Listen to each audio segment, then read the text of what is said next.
J'ai plein de trucs différents. J'ai restauration, bar, alors que je bois pas d'alcool. Mais comme disait Pablo Escobar, il faut pas consommer son produit. Je suis SDF à Bordeaux. Genre, je dors sur un banc. Tony Jazz, c'est ton vrai prénom ou pas? Non, c'est pas mon vrai prénom. Ouais. Et je peux vous raconter l'histoire de ce prénom. Ah bah vas-y. Ok. Bonjour et bienvenue, on se retrouve dans un nouvel épisode de Père Castor, raconte-nous ton histoire. Et aujourd'hui, on a la chance d'avoir un invité Père qui Castor. vient de loin, qui vient de très très loin et qui va être notre Père Castor du jour. Ça va Tony ? Ça va très bien. Bah, écoute, bienvenue en France, bienvenue à Nantes, bienvenue à Bordeaux et bienvenue à Rennes, si je comprends bien. C'est à peu près le périple des 2 derniers jours ? Ah, c'est le schéma de la journée. Je suis arrivé j'étais à Montréal avant-hier. Là, je suis avec vous à Nantes. Ensuite, dans quelques heures. Dans un quart d'heure, tu es à Rennes. Dans un quart d'heure, je dois être à Rennes et on commence ce podcast. Et après, je reviens chez moi à Bordeaux et je repars derrière en Guadeloupe. Et après, on va au Canada. Eh ben, écoute, c'est Une semaine classique, j'ai envie de te dire. c'est un super programme. Est-ce que tu connais un petit peu le podcast ou pas du tout ? Tu as le droit de dire on va pas se vexer. Alors, tu sais quoi ? J'ai préféré ne pas regarder. Très intelligent comme Parce réponse. que Très intelligent. Pourquoi ? Parce que je n'ai pas le temps. Et parce que, en vrai, je voulais aussi découvrir. Mais vous avez été recommandé par mon meilleur ami, donc j'étais obligé de venir. Mais écoute, en tout cas, merci de ta confiance. Et Merci Simon. Merci à Simon d'Aragon, Simon d'Aragon qui nous... avec qui on a un excellent souvenir du podcast qu'on a fait avec lui. Mm. Et merci de sa recommandation. C'est trop cool. En espérant que ça se passe aussi bien avec toi, peut-être même mieux. Ça sera mieux. Ah oui. Bon alors on t'explique rapidement. Oui. Alors Père Castor, raconte-nous ton histoire. C'est le titre du podcast. En fait, c'est très simple. On va te demander de nous proposer, de nous raconter ton premier souvenir d'entrepreneur et ou d'investisseur. C'est toi qui choisis, celui qui est le plus ancien. Tu vois, tu lèves les yeux, donc tu commences déjà. T'as déjà Ça commence à cogiter, impeccable. ça commence à cogiter, Et c'est ensuite, on va remonter le fleuve ou la rivière de ta vie. Et nous, en tant que castor, on va mettre des barrages tout au long de ce fleuve et cette rivière, c'est-à-dire les questions qu'on va te poser. Il y a des questions qu'on connaît déjà, qu'on a l'habitude de poser, et puis d'autres qui viendront en fonction de ce que tu vas nous expliquer, nous raconter durant ton histoire. Mais avant que tu nous racontes ce premier souvenir, qui est venu très rapidement a priori, est-ce que tu peux, s'il te plaît, en 2 minutes, juste expliquer qui est Tony Jazz aujourd'hui pour celles et ceux qui te connaissent peut-être pas encore? Mais bien sûr, Tony Jazz est quelqu'un d'extraordinaire, de Voilà. formidable. Fin du podcast, Si terminé. vous ne le connaissez pas, vous devez le connaître. C'est moi. Pour faire simple, généralement, les gens me connaissent parce que j'ai créé la musique de campagne du président Barack Obama Ok. en 2008 et après la deuxième campagne en 2012. Et après ça, donc moi, à l'origine, j'étais au marketing et à la composition de musique dans les maisons de disques.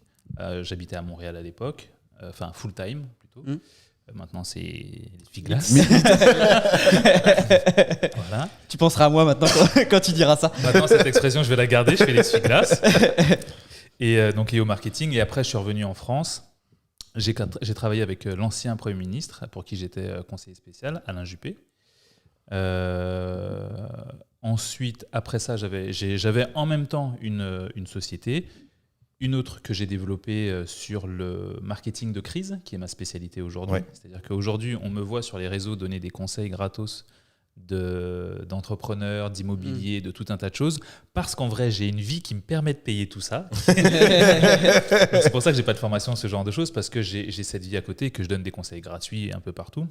Parce que j'ai cette vie à côté de conseiller en market de crise, où en gros, là, je bosse avec des gens qui sont dans le tabac, dans la pétrochimie, dans le nucléaire, dans l'armement, donc c'est des métiers un petit peu chauds. Et dès qu'il y a une merde, on m'appelle, je règle la merde, et puis après, je reprends ma life de youtubeur. Donc, communication de crise pour des entreprises ou des personnalités ou les deux ? Des personnalités politiques Ok. et des entreprises. Donc, c'est pour ça que je bosse avec beaucoup de députés, de Ok. maires. Encore aujourd'hui? Oui, encore aujourd'hui. Toujours politique et ou uniquement industrie? Alors, j'essaye de baisser la voilure sur les industries parce que D'accord. c'est un métier dans lequel... Alors, on est très peu à faire ça en France, donc on se connaît tous. C'est un métier qui est dangereux sur plein d'aspects, qui est extrêmement stressant sur tous les aspects. Et donc, du coup, j'essaie de m'en détacher parce que c'est d'une violence sans nom, ce qu'on fait dans ce genre de métier. Ok. Ok. Ah bah, Est-ce qu'il y a un secret professionnel et on ne peut pas dire les clients que tu as aujourd'hui pour cette particularité ou pas ? en nommant les activités, ils sont très peu. Ok. C'est Mais soit, je c'est pense simple, c'est soit l'un, soit l'autre. Ils sont toujours que deux dans ce genre Ok. de job. Mais je pensais aussi aux politiques. En général, tu donnes pas les noms ou est-ce que des fois tu communiques sur, par exemple, tes politiques français? C'est des politiques français, il y a des politiques étrangers. Ok. C'est pas que je ne communique pas les noms, c'est que ce qui se passe, c'est que comme on est très peu, et quand on me connaît dans ce métier-là, quand je viens auprès d'un client, c'est toujours une surprise pour le camp d'en face. Et donc pour garder cet effet de surprise, bien sûr. je nomme Donc, moins mes stratégie. Moi, je vais juste te poser une question, puis après, on va venir sur le podcast, mais c'est évidemment très intéressant. Est-ce que, par exemple, Laurent Wauquiez, il avait une crise à un moment donné, je crois, avec le M Lyon, je sais pas pourquoi il me vient en tête. Est-ce que c'est toi qui as pu gérer celle-là ou... Non. Ok. petits. Ah ouais. Ok. Ah oui, donc c'est des vraies crises politiques. Ouais, c'est plus haut quand même. Ok. Mais généralement, il faut savoir une chose, c'est que si tu en as entendu parler, c'est que que le gars il était mauvais. Ok. Voilà. Ah ouais. Moi, j'ai une méthode qui est très claire avec mes clients. La méthode elle est toujours la même. On va bosser ensemble, il n'y a aucun problème. Et je te le dis, ça va bien se passer, tu sais quoi, je vais réussir. Ouais. Par contre, tu me laisses faire, à aucun moment tu interviens. Et si jamais tu interviens, j'arrête. Parce que je sais que si on utilise mes méthodes, on gagne à chaque fois. 100% de réussite. Ah ouais. Ouais, 100%. Jamais on a entendu une seule des trucs que j'ai pu faire. Ok. Dans une boîte de Pandore, les gars. Est-ce qu'il y en a que tu pourras nous raconter après ou... Je pourrais te raconter des exemples. Ok. Bon bah. Ok. j'ai Je déjà- note les j'ai exemples. déjà presque envie d'y aller. Voilà. Mais on va parce qu'on est obligé, on a un cadre. C'est pas à toi visiblement qu'on va apprendre ça. On va commencer du coup par ton premier souvenir d'entrepreneur et d'investisseur avant de Ouais. venir à cette carrière Ouais. aujourd'hui. Quand tu as dit ça, j'ai pensé à un truc. Et je sais que la plupart des gens à qui tu vas poser cette question, ils vont aller chercher un truc un peu beau gosse, un peu stylé. Moi, pas du tout. Mon premier souvenir d'investisseur, c'est-à-dire que quand tu me dis, Tony, la première fois que tu as investi dans quelque chose, c'était quoi? Je vais te le dire. C'était dans une CM 125 Yamaha, une petite moto Ouais. dégueulasse. De Ok. temps. Voilà, moche comme tout. Pourquoi? Parce que j'ai acheté cette moto 100 €. Parce qu'elle traînait dans un garage d'un gars. J'ai demandé à un copain à moi qui s'y connaissait en mécanique de venir m'aider à la réparer. On a réussi à la remettre, à la réparer, tout ça. Elle roulait pas, elle était dégueulasse, on l'a nettoyée et tout. Quand je l'ai démarrée et que je suis allé rouler avec elle, j'ai senti un truc en moi, j'ai fait « Oh, c'était trop facile ». Maintenant, ce qui ne roulait pas et qui est abîmé, roule. Donc elle est passée de 100 € à quelque chose de plus valorisé puisqu'elle roulait. Je l'ai mis sur le bon coin et je l'ai vendu quelques semaines plus tard, 800 €. Et là, je me suis dit, waouh, c'est ça faire de l'argent. C'est trop bien. Et ça a été le point de départ de beaucoup de choses derrière parce que j'ai acheté d'autres motos, d'autres voitures encore. Et c'est parti de cette petite-là. C'est-à-dire que cet argent, je l'ai racheté derrière. J'ai acheté une autre moto à 1002, donc j'ai dû mettre un peu de ma Donc poche. t'avais quel âge quand t'as fait cette toute première moto? J'avais 20. J'avais quel âge? Donc, je suis rentré, je devais avoir 25 ans, 24 Ok. ans. Ok. Ok. Donc là, tu as commencé à différencier ce qu'on appelle le coût et la valeur. C'est-à-dire que ça te coûtait du temps et du coup, tu créais de la valeur. Et là, ça a eu un petit. Ah, mais là, c'est déclic dans ma tête. Je me suis dit. Alors, il faut savoir une chose, c'est que quand j'ai fait ça, avant ça, j'étais entrepreneur à ma façon, dans le sens où moi, je travaillais dans la musique avant. Ça, ce que j'ai fait, c'est quand je suis arrivé et que je suis venu habiter en France. Et j'ai jamais travaillé pour quelqu'un. En fait, je n'ai jamais eu réellement de fiche de salaire. Ok. J'ai toujours tout l'argent jusqu'à aujourd'hui, depuis que je suis petit, tout l'argent que j'ai eu, c'est à un moment ma mère qui me donnait 10 francs, façon de parler. Et après, c'était moi qui gagnais mon argent avec ce que je faisais, quoi. Donc, je gagnais mon argent avec mes productions, mes musiques et tout ça, quoi. Même entre oui, de toute façon, parce que j'ai écouté plusieurs podcasts avant qu'on t'interviewe aujourd'hui. Du coup, c'était la musique qui t'a fait vivre entre tes Ouais. 21 et tes Voilà. 25, j'imagine. Exactement, c'est ça. Ok. Ouais. Parce que tu disais que tu avais fait un parcours scolaire où tu es rentré en licence, mais ça a duré 2 heures. 2 heures. Ça a été très rapide. Donc du coup, 25 ans, par contre, c'est assez rare qu'on ait un C'est le premier souvenir d'investisseur aussi. le plus tard. T'as peut-être 50 ans, tu me diras. Alors, il faut savoir une chose, c'est que j'ai tout commencé tard. Ok. La musique, généralement, alors j'ai fait de la musique au conservatoire quand j'étais petit, patati patata, je me faisais chier, pour moi c'était un prolongement de l'école, donc je me suis dit Ouais. c'est hyper ennuyeux. Ouais. Mais j'ai commencé à jouer de mon premier instrument, la guitare, à 18 ans. Ok. Et quand je vois que derrière, je crée la musique de campagne du mec le plus connu de la Terre, je Je me dis, je peux tout commencer tard, moi. Il n'y a aucun problème. Je gère. Mais et d'ailleurs, à ce moment-là, à ces 24-25 ans, tu étais déjà à Montréal? Non, là, j'étais. Ça, c'était quand je suis rentré en France. Ok. Parce que tu es parti à Montréal pendant quelques années et tu es revenu en France ensuite? Exactement. Tes Je suis parti, j'ai vécu là-bas. Ok. Pendant... Je faisais pas la navette. Pendant 4 ans? 2-3 ans. Ok, donc entre la fin de tes études Ouais. et justement peut-être ces premières activités Exactement. entrepreneuriales. C'est ça. Parce que finalement, ce premier souvenir, tu le décris comme un souvenir d'investisseur, mais c'est aussi de l'entrepreneuriat en quelque sorte. Ouais, carrément. C'est un mélange des deux. C'est un en même mélange temps. des deux, ouais. Ouais, c'est un bon mélange des deux. Ok. Et donc du coup, bon, juste pour revenir, parce que habituellement on a des On part souvenirs de, du coup, on à part de 6-7 ans, donc du coup, tu nous en mets un peu. Moi, à Mais- 6-7 ans, c'était Walt Disney. T'es un romantique, un rêveur. Mais oui. En France métropolitaine, parce que c'était la question que je me posais, t'es arrivé à quel âge en France métropolitaine? Je suis arrivé en France hexagonale à 3-4 ans. Ok, ouais, ok. Tu Donc n'as là, c'est- tu n'as connu que ça de ton âge conscient, en fait. Oui, voilà, exact. Avant ça, j'étais au paradis, Qu'on a dans tous la Caraïbe, connu, tu que l'appelles t'es- comme tu veux. Ok. ok, donc Est-ce que tu es originaire d'où précisément? De la Désirade. C'est une île inconnue, voilà, que vous ne connaissez pas exactement. Voilà, ils font tous ces têtes-là quand tu dis ça. Si, C'est la Alors, Désirade, du coup, c'est je une la- petite île. je la connais parce que j'ai minuscule. écouté tes podcasts et t'en Ok. as parlé, Y mais a pas un peu de kite j'avoue que là-bas? je la connaissais pas. Y a moi. pas un peu de kite là-bas, la Désirade? Il n'y a pas un Un petit peu de kitesurf là-bas? Ah, il y en a beaucoup même. Voilà. Donc, si, ça me parle. Ah ouais, il y en a beaucoup même. C'est 2000 habitants, de l'eau et de la mer. Ok, Le paradis. Le paradis. à côté de la Guadeloupe, j'imagine. Exactement, juste à côté Ok. de Guadeloupe. Ouais, Ok, c'est ça. bah, c'est sympa comme coin. C'est le meilleur coin du monde. Et donc là, tu retournes la semaine prochaine? Ouais, mais la semaine prochaine, j'y retourne parce que je fais un événement en Guadeloupe. Ouais. Mais tu Et- retournes à la Désirade ou? Non, parce que j'aurais pas le temps d'y aller. Ok, et tu restes une semaine là-bas? Je reste une semaine en Guadeloupe à peu près. Ok, putain, tu fais Ça quand va même aller vite. Hein. tu fais pas mal de temps. Et après, tu retournes à Montréal. Et après, je repasse par Paris parce que j'ai un truc à faire. Et après, je prends un autre avion 2 jours plus tard pour aller à Montréal. Ok. Ce qui est marrant, c'est t'as vu, il dit je viens à Paris, j'ai un truc à faire. Mm. Un peu comme toi, tu vas à Oui, Nantes oui, quand c'est t'es à ça. la boule.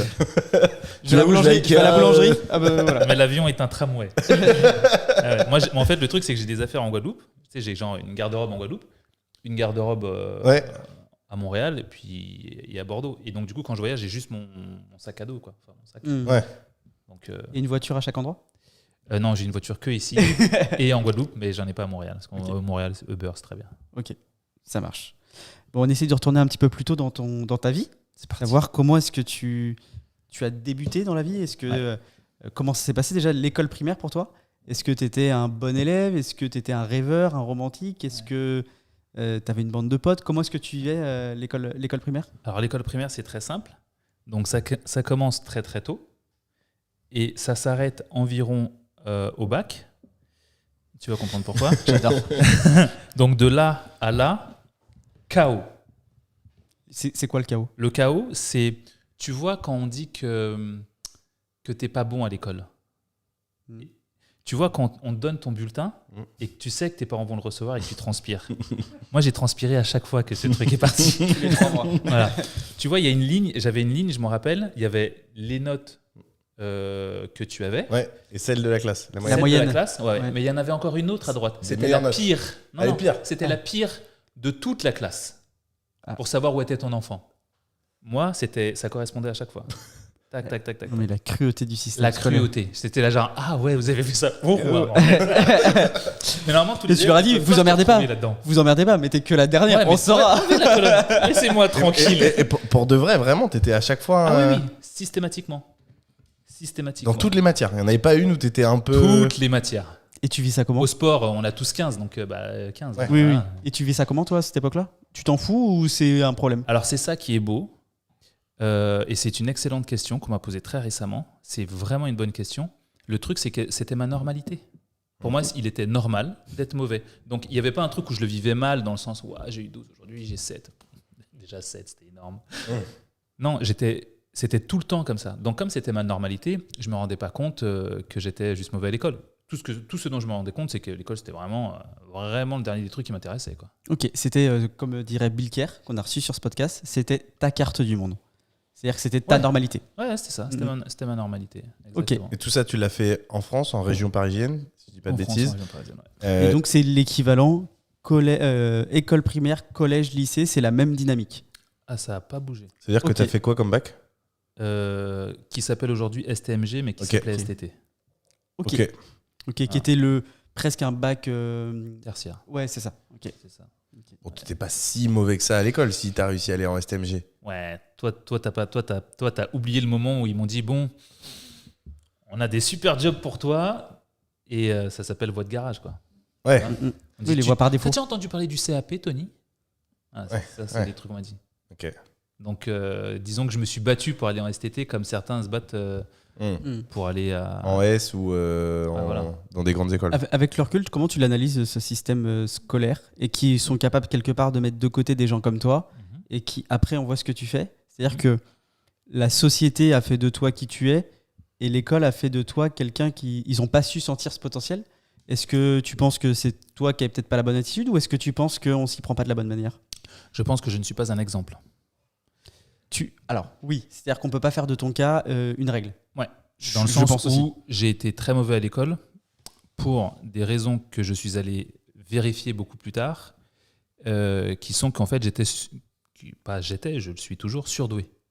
Ok. Et donc du coup, j'ai une capacité de faire qui est au-dessus de la moyenne. Et quand je suis dans un environnement qui ne m'excite pas, Qui n'a pas de je sais sens. pas le dire en français, Qui n'a pas de sens ou ouais, qui me stimule pas, Ouais.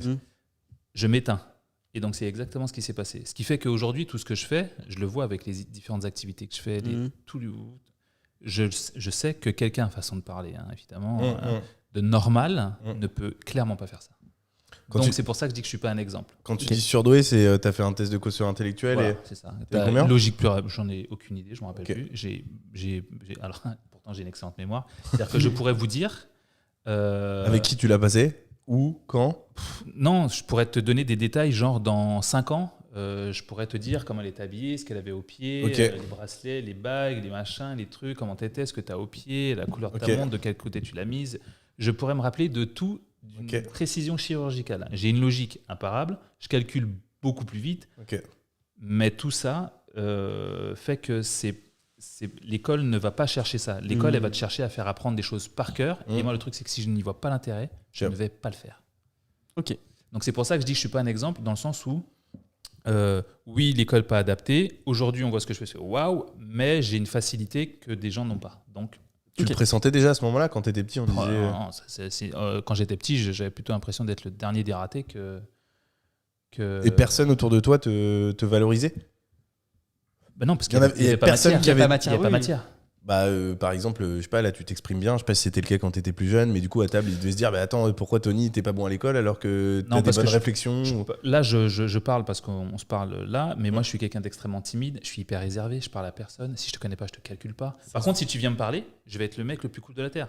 Je sais que là cet après-midi je vais à Rennes, je fais une conférence, il va y avoir 1000 personnes, je vais rester dans mon coin, je vais parler à personne. Généralement l'effet que ça fait aux gens... Charlie. Voilà, exactement. Voilà. L'effet que ça fait aux gens, c'est waouh, Tony, c'est un gros con. Je pensais que c'était un mec hyper cool. Non, c'est juste que je suis dans mon coin. Mais si tu viens me parler, tu vas voir que je vais refaire ta journée en fait. Ouais, c'est vrai, il est sympa. Enfin, en tout cas, t'es arrivé avec le sourire. J'ai toujours le sourire. Et il est arrivé, parce que je le dis, vu que t'es arrivé tout à l'heure, j'ai eu la chance l'année dernière de voir Tony Parker justement à une conférence qu'on donnait. D'ailleurs, on avait rencontré, je te l'avais dit, Simon à ce moment-là, Simon d'Aragon. Et Tony, quand il est arrivé, j'ai eu le même sentiment. Donc ça me donne vraiment envie d'aller. Que Simon d'Aragon, qui est mon meilleur pote. C'est mon meilleur pote, donc il n'y a aucun problème. Ou de Tony Parker. Non, Tony Parker. Je sais pas pourquoi. Il est arrivé, je sais pas, je suis pas allé aux États-Unis. Alors il y en a peut-être qui nous écoutent, qui sont allés aux États-Unis. T'es allé aux États-Unis, toi? T'es allé aux États-Unis, Charlie, toi? Et ils sont tous comme Tony Parker ou... Je dis qu'on est exceptionnel. Ça dépend. Non, mais ça dépend où aussi. Ça dépend où. New York, si. New York, c'est un peu. J'ai fait New York, Miami. Les mecs, ils ont un. Ouais, il y a un truc quand même. Je sais pas, il y a un truc, il était sapé, t'as un. Il y a un flow. Je sais pas, il y a un truc. Mais et pourtant, j'y connais rien à la mode et ça se voit, j'imagine. Mais enfin, franchement, il y a un truc. Tu vois, t'as envie de. Non, mais c'est vrai, c'est cool. Il faut que j'aille aux États-Unis ou au Canada. Montréal, c'est un prolongement des États-Unis. Le Canada, c'est les États-Unis. Ouais, tu vois pas de. Il n'y a pas de diff.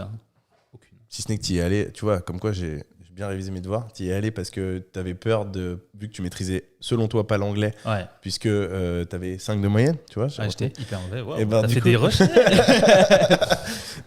T'avais 5 de moyenne en anglais, du coup, tu t'es dit, je vais aller au Canada. parce qu'ils parlent français. J'imagine tu pensais au Québec à ce moment-là. Exactement. Et du coup, c'est pour ça que t'as fait ce choix-là. Pas de Ouais. regret aujourd'hui? Oui, mais en fait, avec du recul, je me dis que ça n'a rien changé parce que là, ils parlent tous anglais en Ouais, fait. à Montréal, Ils parlent tout le temps anglais. C'est-à-dire qu'ils vont parler français quand tu vas leur parler français. Autrement, ils vont te parler anglais. Quoi. Ouais. Sauf à Québec profond, mais j'y vais jamais. Quoi. Ok, donc du coup, tu valides. Tu as eu un baccalauréat quand même, j'imagine, si t'es allé à la Donc, fac. j'ai eu le bac. Ce qui s'est passé, c'est que. Félicitations. Ouais. Parce ouais, que vu franchement, ce que tu nous dis, franchement. du raseur, tu sais, genre quand il ouais. ferme la porte juste derrière toi. Ah ouais, je suis prêt. Tu vois, c'est comme ça que j'ai passé le bac, tu vois. Genre, t'as eu 10, genre. C'était 9,95, mais on te l'a donné, quoi, tu vois. Enfin, quasiment, tu vois, c'était vraiment fil Ça, du c'est vrai, rasoir. True Story, t'as eu 10 au bac? Ah oui, j'ai eu un truc proche de 10, ouais. Ok, ouais. Ok. Et en discutant avec 2-3 personnes, on m'a expliqué que j'ai eu beaucoup de chance. et donc, et le truc, c'est que juste avant, parce que le truc, alors je sais pas si c'est comme ça aujourd'hui, mais en tout cas à ce moment-là, le bac, j'ai l'impression d'avoir 1000 ans quand je dis ça. T'as quel âge? Non, j'ai pas d'âge. Ok. Question comme ça. Devine. C'était ça comme ça. Bah, Simon, il fait pas son âge. Hein. Et c'est pas méchant, mais je pensais qu'il était plus âgé. Moi aussi. Quand il m'a dit son âge la première fois, je pensais qu'il était plus âgé. Ouais, il a 32 Ouais, mais ou 33. alors par contre, Simon, dans 10 ans, il aura le même âge. Oui, voilà. Par contre, on est sûr et certain. Sûr et certain. C'est ça. Moi, je ferais toujours moins 10 ans. Toi, STT, toi, t'as fait STG.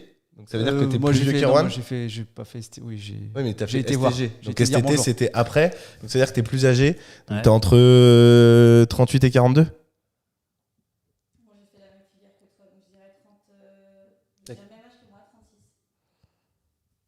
Alors, je sais pas si je donne le vrai âge que je pense ou si je fais ma technique que je fais d'habitude. Je leur ai donné tout à l'heure ma technique, c'est que quand je pense à un âge, je donne l'âge moins 10 ans pour être sûr de pas avoir d'embrouille. Ok. Voilà. Ok. Donc, je vais dire 34. Donc tu penses que j'ai- Donc en fait, le truc c'est que quand il t'explique sa technique, elle devient vexante. Elle devient drôle. Non, j'ai un âge éternel. Ok. J'ai 39 ans. Ah, donc j'étais dedans. Mais je suis éternel, hein, regardez-moi ma tête. Le truc c'est que si vous regardez ma tête aujourd'hui et que vous regardez ma tête à 25 ans, je vous jure, j'ai pas bougé. J'ai la même tête. Magnifique. On te croit sur parole. Ah même, ouais. J'ai pas vérifié quand même cette histoire. Donc t'es parti malgré tout, t'es quand même parti en licence de droit. Donc tu t'es Ouais. pas choisi le. En fait, ce parcours qui le s'est plus passé, facile. ouais, mais ce qui s'est passé, c'est que je passe le bac parce qu'en passant le bac, je me dis, mes parents m'ont dit, et au moins le bac. Donc je me dis, ok, ce truc-là, je vais le faire. Un peu avant de passer le bac, j'essaie de vérifier, de checker et de comprendre pourquoi l'école, ça m'a jamais plu. Donc je discute avec plein de gens, je fais des recherches, je rencontre du monde, je rencontre des psys, des machins, des trucs. On fait des tests. De là, je comprends, donc genre à la veille de passer le bac, enfin la veille, j'exagère, 1 ou 2 mois avant, qu'en fait, je suis meilleur que tous ceux qui y a autour de moi. Et c'est fou, comme dans mon cerveau, ça fait clac. Et de là, il se passe une expérience que je vais vous raconter. Une expérience extraordinaire qui switch ma life, mais qui switch ma capacité à apprendre des choses. Et à partir de ce moment-là, je deviens une machine de guerre. Je vais à Carrefour pour faire des petites courses.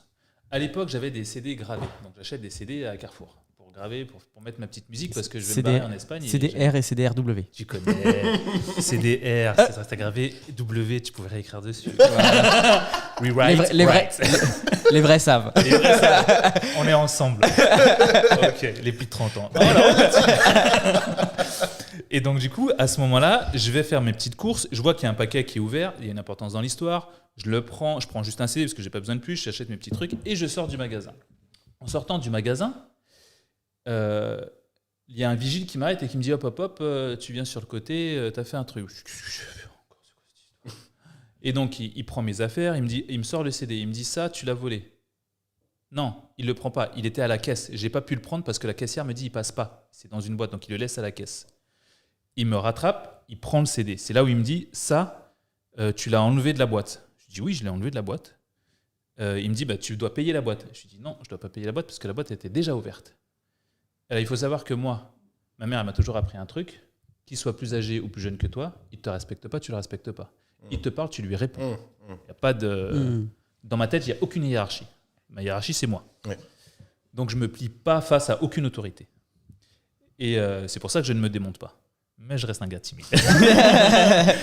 Et donc, je lui explique que, c'est pas, que je ne paierai pas ce CD parce qu'il était dans la boîte et la boîte était ouverte. Et là, il me dit non, mais si je regarde la boîte et que on te voit sur les caméras déchirer la boîte, prends le truc. J'étais là à ce moment-là, j'ai rien déchiré du tout. Il amène le chef de rayon qui vient et qui me dit la même chose et qui me dit non, mais tu vas venir sur le côté, on va appeler la police et tout ça. Je lui dis je vais vous expliquer ce qui va se passer. Je lui dis, article S121-1 du Code de la consommation, il est interdit de faire de la vente pyramidale, boule de neige ou en lot. C'est strictement interdit. Et vous, votre petite technique, c'est de mettre un petit scotch sur les boîtes. Comme ça, si on défait le truc, on l'a abîmé, donc on est obligé de tout acheter. Le truc, c'est que moi, je n'ai rien défait. En plus de ça, je me prépare à faire de grandes études de droit. Et si là, aujourd'hui, vous m'arrêtez et que je perds du temps, que je ne peux pas réviser, que je ne peux pas avoir mon bac, je me retournerai contre vous pour demander des indemnités sur le salaire que j'aurais dû avoir. Et je pense que vous n'allez pas kiffer. Et en fait... Le mec s'est pris pour Sweet. Le truc, mais je me suis... Mais grave, j'étais Harvey Specter dans toute sa splendeur. J'étais hyper énervé. Voilà, je cligne des yeux, je suis dans l'épisode. Exactement. Et là, en fait, je vois que les mecs, ils font... c'est quoi c'est qui ce mec qui raconte, tu sais, un petit jeune, quoi. Ouais. C'est qui le mec qu'on vient... Vas-y, prends tes trucs, barre-toi. Et en fait, sur le chemin, je me dis, mais qu'est-ce qui vient de se passer ? Et en me refaisant le film de la journée, je me rends compte que l'après-midi même, il y avait mon prof de droit de STT qui nous avait raconté ça, la vente par lot et tout ça. J'écoutais pas pendant ce cours-là, je dessinais. Mais le truc, c'est que tout ce qu'il disait, c'est rentré dans ma tête. Et aujourd'hui, c'est pour ça qu'il suffit que j'entende parler d'un truc et jamais je l'oublierai. Et le truc, c'est que ça rentre et c'est un disque dur, mais en terrain infini, quoi. Et je prends. Et c'est ce jour-là où je me suis dit, il s'est passé un truc. Et moi-même, j'ai pas compris ce qui s'est passé. Parce que j'ai répété quelque chose que j'ai entendu dans la journée, mais que je n'ai pas, pour moi, assimilé. Et c'est là où je fais mes recherches pour aller rencontrer du monde, voir, comprendre c'est quoi qui vient de se passer dans ma tête, quoi. Donc c'est là où, suite à tout ça, donc constat surdoué. Alors, surdoué, ça a plein de noms, HPI, machin, on s'en fout. Surdoué, c'est très simple. Et de là, je me dis, ok, donc en fait, je suis une machine de guerre. Donc je commence à faire des tests de classe préparatoire. Et je suis accepté à HEC. Et je me dis, oh putain. Je me dis, attends. Et je reçois la lettre de HEC, vous êtes accepté, c'est super, machin. Tu passes de 4 à HEC, en fait. Exactement. Et là, je me dis, oh, c'est un truc donc, énorme qui se passe. En prépa HEC, on est d'accord. Ouais, prépa HEC. Ouais. HEC. Laquelle, tu te souviens ? Je sais pas. Je sais que c'était un truc qui était près de Pablo Picasso, je sais plus quoi, mais je sais pas. Ok. Le problème, c'est que quand je reçois tous ces trucs-là, donc je suis accepté dans un super DUT où il n'y en a que 4 en France et c'est sur dossier. Dans mon choix sur le machin où tu fais ton choix, là, sur Minitel à l'ancienne, là, j'ai 95 ans. HEC en premier, ça. Ouais. Et je reçois la lettre d'HEC, je vais voir mes parents, je leur dis regardez, je suis accepté à HEC et tout, c'est trop bien.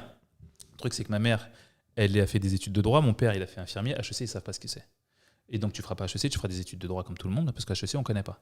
Mais en plus de ça, HEC, c'est à 2 heures d'ici, de là où j'habitais, donc ça fait 4 heures en tout. C'est 25 000 l'année, enfin, c'est pas possible, quoi. Mes parents ne peuvent pas assumer ça. Et donc, du coup, je ne fais pas HEC, et c'est comme ça que je vais par des pieds en DUT. Ok. Tu vas pas en droit ? Si, enfin, en DUT droit, carrière juridique. Ok. Ah, t'as fait un DUT carrière juridique. Exactement. Okay. Juste pour revenir sur HPI, HP... Ouais. Et aujourd'hui, est-ce que tu penses que tu te considères HPI, HPE, c'est-à-dire haut potentiel émotionnel, intellectuel, un peu des deux ? Et comment tu vois les choses ? Moi, je suis un génie dans tout. Non, parce que le HPI peut avoir un côté entre guillemets autiste exact. Que tu n'as pas. Voilà. En tout cas, à l'heure qu'il est. Exactement. Et je trouve que tu as aussi une intelligence émotionnelle que je retrouve depuis, ça fait une heure qu'on est ensemble. C'est pour ça que j'ai l'impression que c'est un petit mix des deux. Ouais, c'est ce que je dis. Je suis bon dans les deux. Je peux te le répéter. Je suis un génie. Ok, bah moi c'est bon, j'ai plus de questions. Certains diront oui, Tony, tu n'es pas modeste en commentaire. Oui, c'est vrai. C'est pas une question de ne pas être modeste, et ça on va en parler. C'est une question de dire ce que tu es. Ok. Ah mais complètement. Ah mais moi j'adore cette honnêteté. Ouais. Non mais c'est vrai, il faut pas. À un moment donné, tu le dis, je suis bon là-dedans. C'est vrai que je te rejoins sur l'intelligence émotionnelle. Moi j'ai plus de mal à le détecter, mais là quand même on le sent. On le sent. Je vous fais marrer toutes les 5 secondes. Alors. C'est tout le temps comme ça ou pas ? Bien que je crée un ou lien. c'est juste qu'on est bon client et. Ah non, je suis tout le temps comme ça. Là tel que vous me voyez, je suis comme si j'étais avec mes potes. Ok, bon bah parfait. Ok, donc tu valides ce DUT carrière juridique ? Ouais. Est-ce que tu arrives à t'épanouir ? Non, de la merde. Non. Je le valide parce que je fais un deal avec une meuf. Okay. C'est une nana qui prend des cours en DUT, elle est malvoyante Et du coup, elle prend tous ses cours écrits. Pour moi, je me dis, ouf, je sens Opportunité. bien. Opportunité de bâtard. Et là, je vais la voir et je lui dis, voilà, je t'explique. Moi, mon kiff, c'est voyager, faire de la musique. Et toi, je sais pas si ton kiff, c'est écrire, mais en tout cas, tu le fais super bien. Et je sais que des fois, t'es pas là. Donc, je comprends pas pourquoi. Donc, elle m'explique que des fois, elle est pas là parce que elle doit faire des examens pour ses yeux, sa santé, tout ça. Je lui dis, ok. Je lui dis, est-ce que ça te dirait qu'on fasse un deal? Moi, quand t'es pas là, je prends les cours. Et toi, vu que t'es là tout le temps, bah, tu m'envoies les cours. Ça te coûte pas plus. Et comme ça, moi, ça me permet d'aller voyager, faire ma life et tout ça et tout ça. Et donc, du coup, elle accepte. Ensuite, il faut que j'aille convaincre l'administration parce que DUT, t'es une obligation. Ah, de t'es une présence, obligation. hein. T'es pas À la là, fac. t'as réussi à négocier? Pas tout le temps là. Voilà. Mais en tout cas, les feuilles étaient signées. Et donc, du coup, je leur dis voilà, mes feuilles vont être signées. Je suis peut-être pas là. Par contre, je vous promets une chose, c'est que je serai là à tous les examens, je vais les passer et j'aurai de bonnes notes. Ok. Comment tu vas faire ça? Vous inquiétez pas, j'ai géré. Je gère. Voilà, donc cette fameuse nana m'envoie tout le temps les cours. Moi, ça me permet d'aller à Gros-Château, de faire ma musique, voir les gens, voyager. Donc, je fais mes petits tours en Europe et tout ça. Et du coup, quand il y a les examens, je les passe. J'ai plutôt des bonnes notes, mais c'est pas foufou, parce que ça m'intéresse pas. Et quand ça m'intéresse pas, bah, je me donne pas. Donc, je fais le truc fil du rasoir, quoi, comme d'habitude. Mais en tout cas, le truc perdure. Et c'est comme ça que je passe mes 2 ans de droit. Ça se passe plutôt bien. C'est plutôt pas mal. Derrière, il y a cette histoire de licence où je vais. Et là, je me rends compte que je m'emmerde parce que l'histoire, c'est un amphi, 1200 étudiants, un prof petit comme ça, tout en bas. Quand il parle, ça fait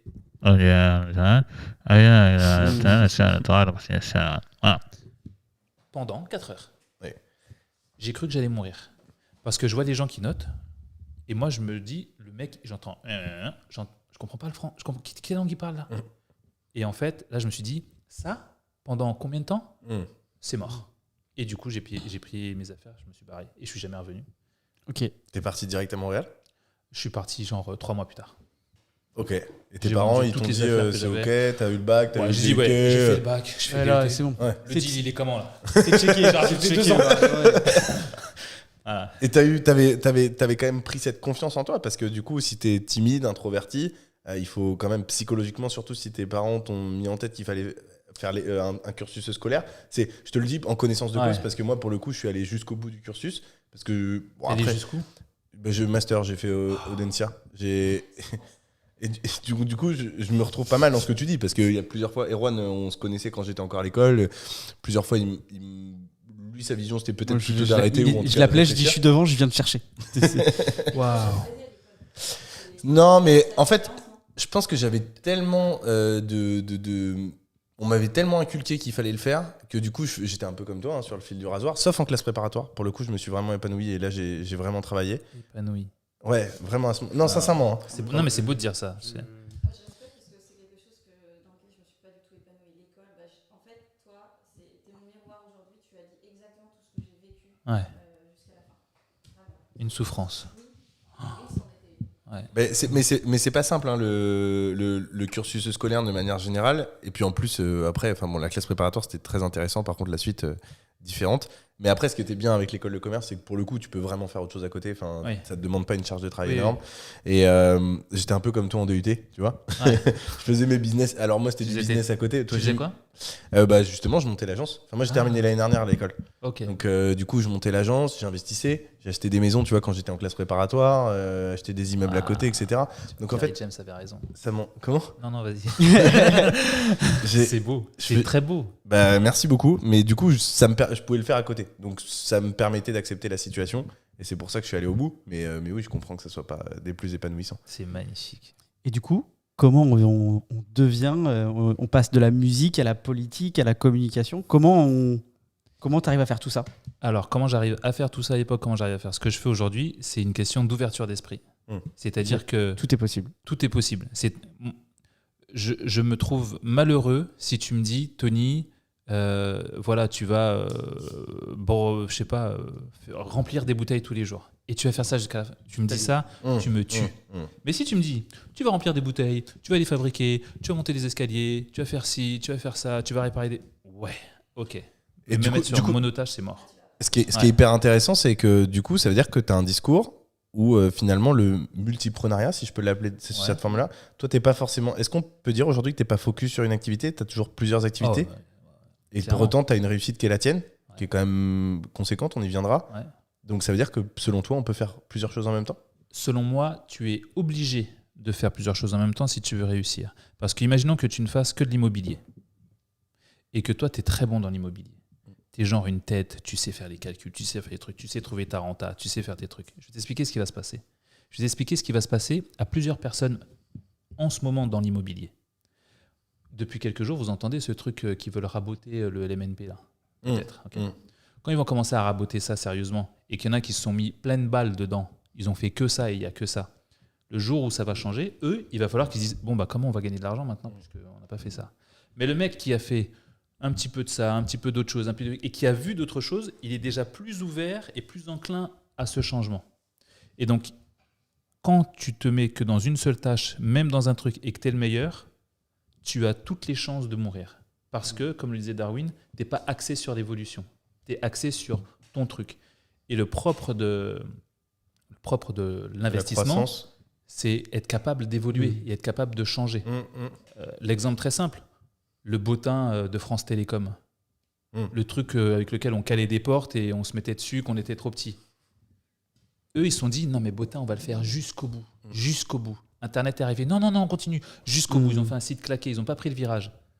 Aujourd'hui, leur truc, il est mort. Tu vois, et donc, en fait, c'est exactement ça. Il y en a plusieurs, des exemples comme ça, Kodak, Ouais, voilà. qui n'ont pas su prendre le virage à un moment donné. C'est ça.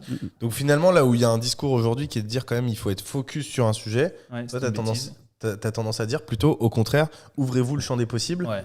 Dans le même, est-ce que, je prolongerai la question, est-ce que ce serait dans la même activité selon toi, ou aujourd'hui, toi, tu fais communication sur les... Alors, du coup, peut-être communication au sens large, mais est-ce que du coup, tu te considères comme étant un grand communicant pour toi et pour les autres, ou est-ce que tu as d'autres activités? Charline me disait par exemple que tu avais un restaurant, je ne le savais pas ça, à Bordeaux, c'est ça?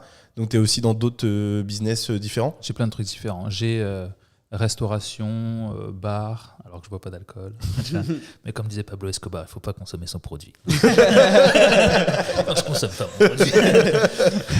Donc, restauration, bar, j'ai des activités dans les chevaux de CSO, ceux d'obstacles. Ok. Location de voitures, évidemment de l'immobilier en tout genre. C'est-à-dire LCD, colocation. Exactement. location Pas longue de durée. colocation, Ok. source d'emmerde pour moi, mais oui. Location longue durée. Location Tu longue fais du durée, marchand ou sur- Exactement, ok. du marchand aussi. France, toutes les Canada. Non, que France Que et France. les Antilles. Ok.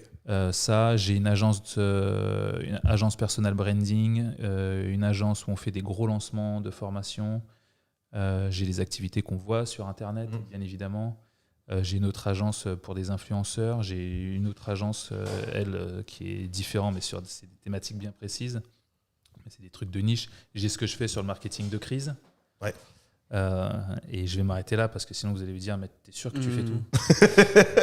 Et comment tu organises ça? C'est-à-dire que tu attribues des moments où tu dis, par contre, je suis focus pendant tant d'heures sur ce truc-là, une demi-journée, ou est-ce que c'est un peu tout venant Moi, il faut savoir un truc, c'est que moi, je me nourris des autres. Ok. Donc, si toi, je sais que tu es excellent dans, je sais pas, L'immobilier. l'immobilier, je vais rester à côté de toi, je vais t'observer, je vais regarder en quoi tu es bon, et je vais te dire, tu veux faire plus ou tu veux rester à ce niveau-là? Il y a des gens qui vont te dire, je veux rester à ce niveau-là. Ok. Lui, il va me dire, non, moi, Tony, je veux faire beaucoup plus. Ah, tu veux faire beaucoup plus? Ok. Moi, je vais ramener mes moyens et je vais te demander, avec ces moyens-là, jusqu'où tu peux aller. Et moi, ça va me permettre de calculer et de voir ton ambition. Et là, quand je vais voir ce que tu es capable de faire, je vais me dire, ok, je vais le faire avec toi. Moi, je vais ramener les fonds, je vais ramener mon réseau qui est colossal. Toi, tu vas ramener ta connaissance et tu vas la pousser à ton maximum. Et je vais te mettre toutes les conditions pour que tu puisses y arriver. Ce qui fait qu'aujourd'hui, dans toutes les activités que j'ai toujours un génie à l'intérieur qui pousse le truc. Et moi, je viens vérifier, ajuster, ramener le réseau, voir en sorte que tout tourne. Ce qui fait que je suis dans aucun, en réalité, je suis des gars. Ce qui fait qu'après, derrière, le truc, c'est que moi, à tes côtés, étant un excellent autodidacte, j'apprends, en fait, toute ta connaissance, je vais l'absorber en un rien de temps et je vais savoir tout ce que tu sais en même temps que toi. Ok, donc un génie et un référent qui est la même personne. Et après, et toi, tu apportes des petites touches. C'est ça. exactement. Ce C'est- qui fait que du coup, je fais tout. Donc tu es aussi business angel en quelque sorte. Alors, oui et non. Parce En que- misant sur des personnes. Oui, parce que je mise sur des personnes. Donc, je suis plutôt associé. Tu mets des fonds aussi ou pas, par exemple, Oui, je le mets des restaurant? fonds. Oui, je mets des fonds. T'es Oui, je mets des business fonds. angel en quelque sorte. Ah ouais. Sauf que tu mises sur des personnes plutôt que sur des projets. Ouais, c'est ça. Et je suis très impliqué, très impliqué. Dans tous ceux sur lesquels je rentre, je suis très impliqué. Ok. T'as rien du tout que tu laisses. Non, never. Non. Tu Ok. laisses un être humain avec de l'argent, il fait n'importe quoi.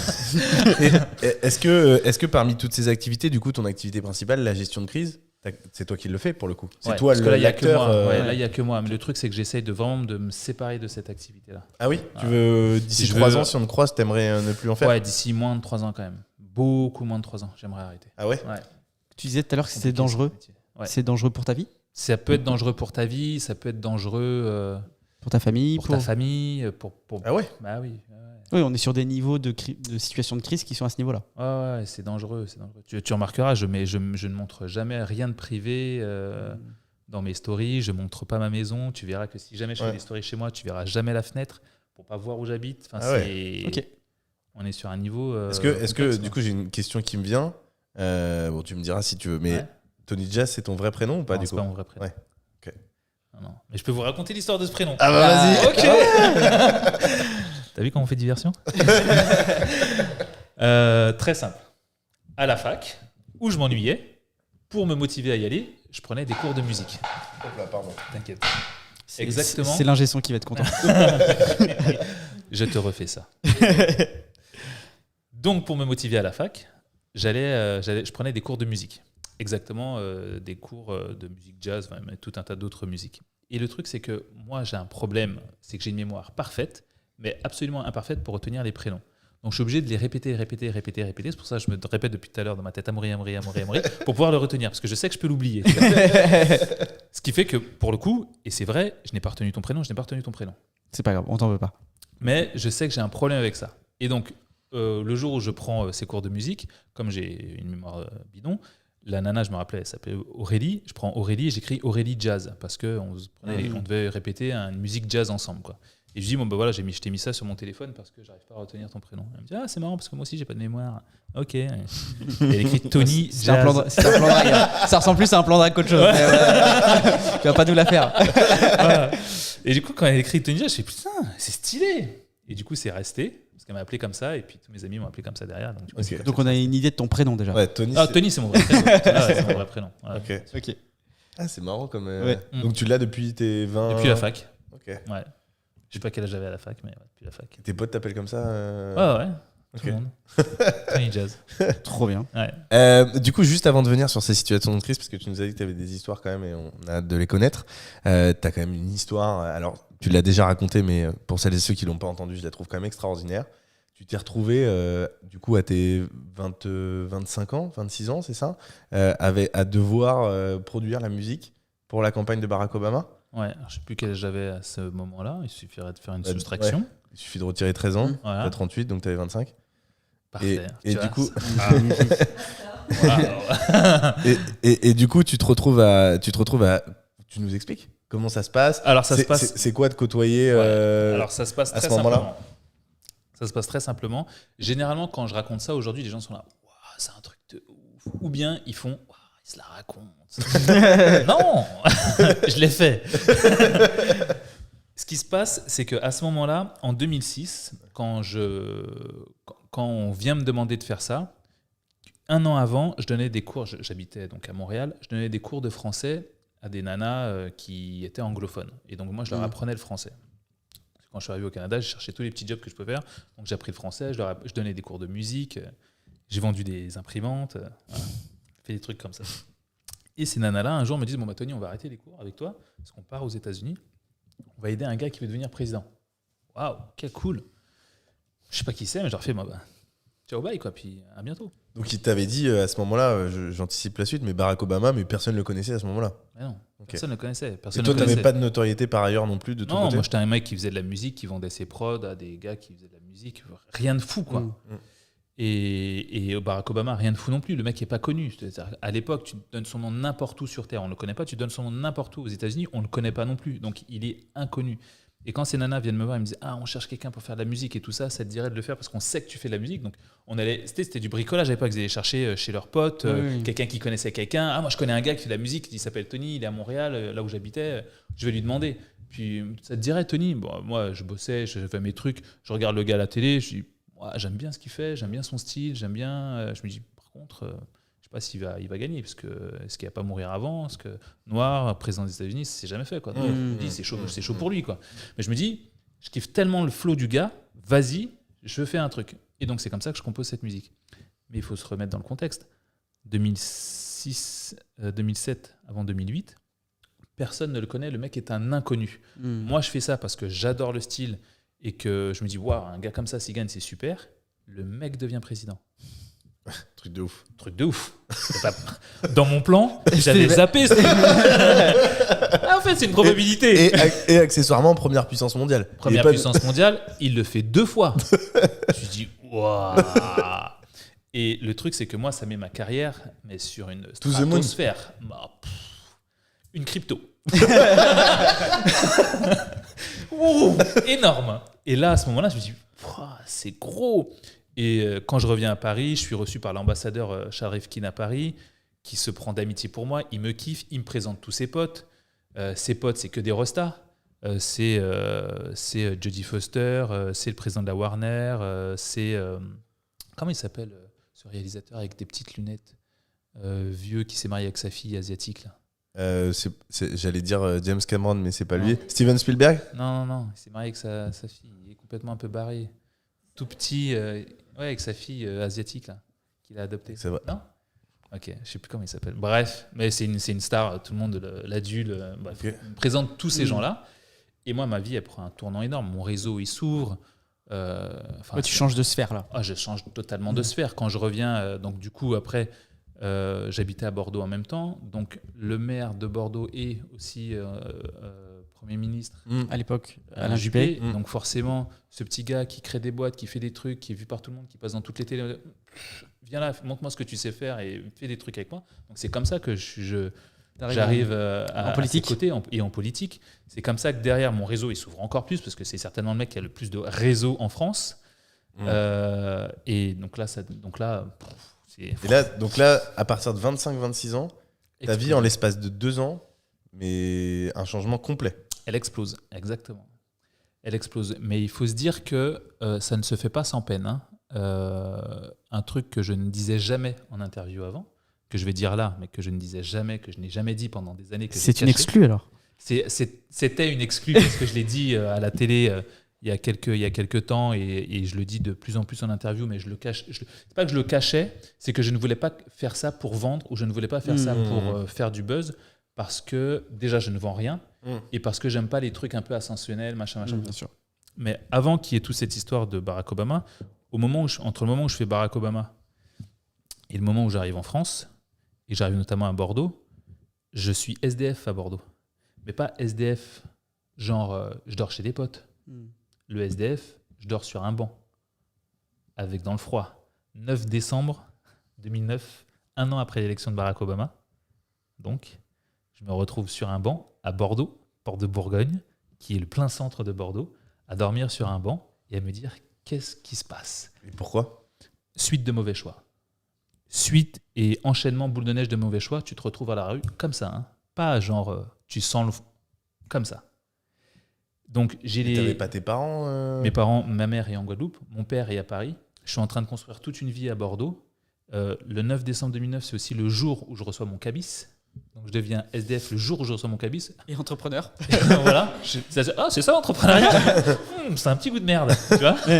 Et là, j'ai compris, ok, il va falloir assurer, parce que là, je sais que si je retourne à Paris chez mon père, sachant que mon père, je lui ai caché pendant des années, c'est quand je suis allé le dire, avant que je le dise à la télé, je lui ai dit, bon, je vais te dire un truc avant que tu l'apprennes par la télé, parce que tu risques de pas kiffer.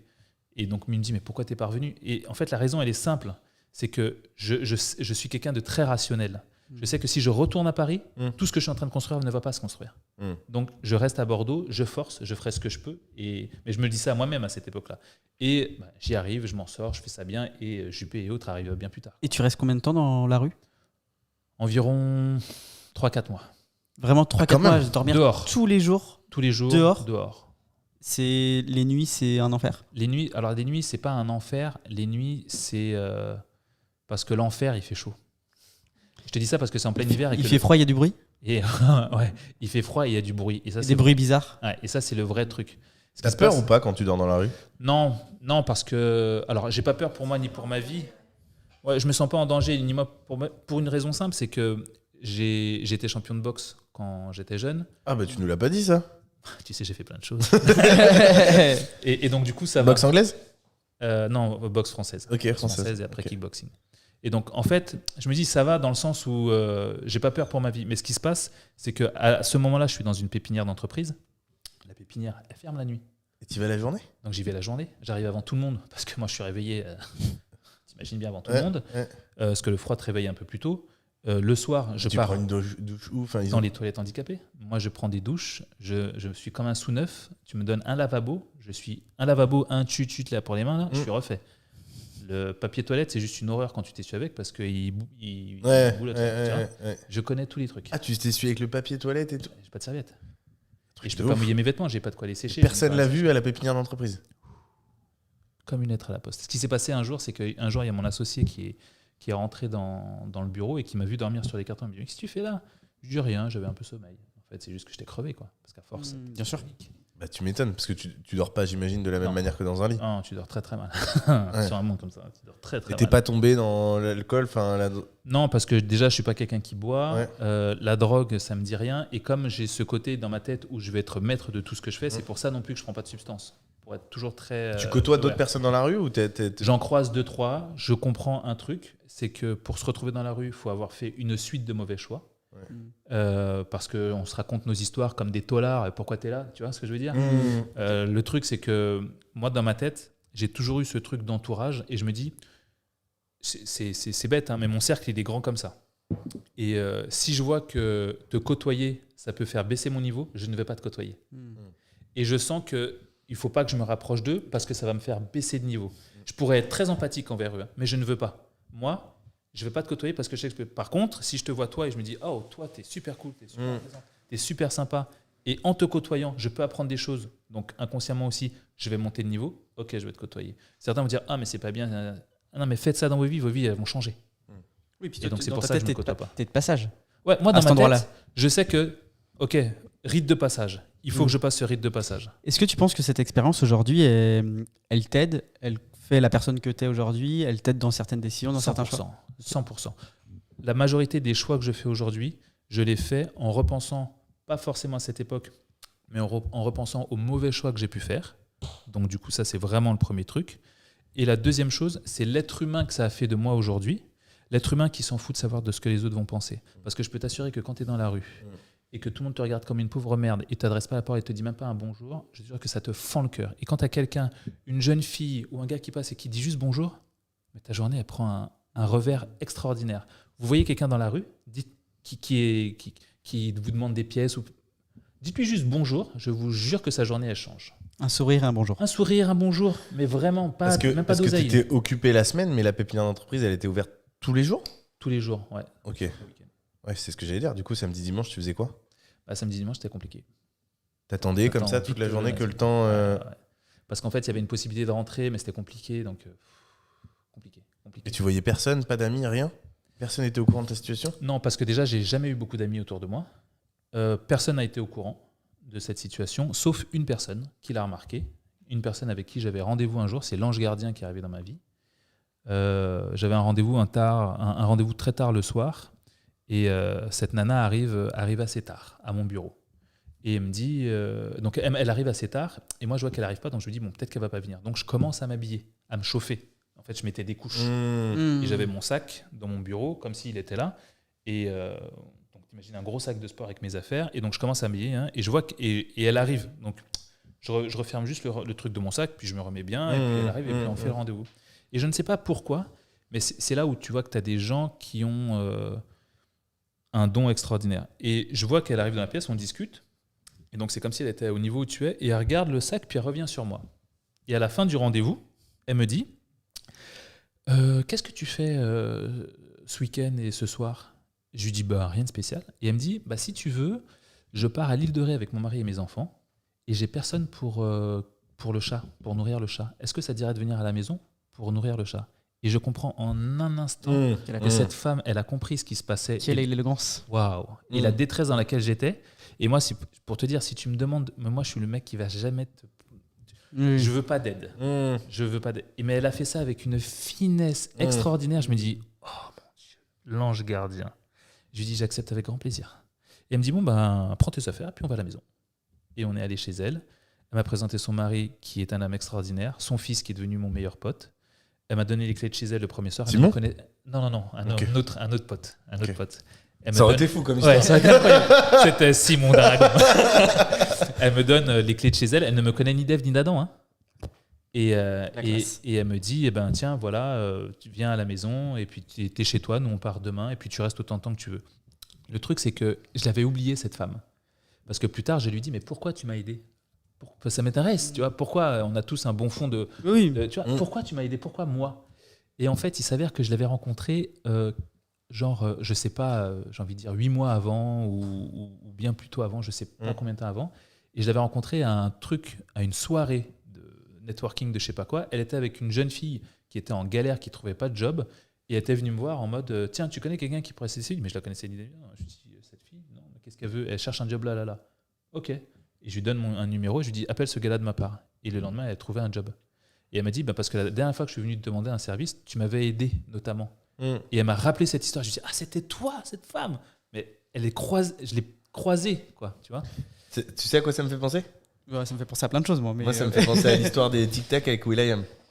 Ouais. Et puis en fait, là, en gros, fais du bon autour de toi, la vie te le rendra quoi qu'il arrive. Fois 1000. C'est fou, hein. Ouais. On a quelqu'un qui est passé sur ce podcast et qui nous a dit, alors, notre histoire, hein, c'est pas la même, mais comme quoi, des fois, juste donner un petit peu et finalement, tu peux recevoir fois 1000 et même en n'ayant pas l'esprit dans ce sens-là. Ouais. Lui, c'est ce qu'il a fait. En fait, il était avec will.i.am dans l'hôtel.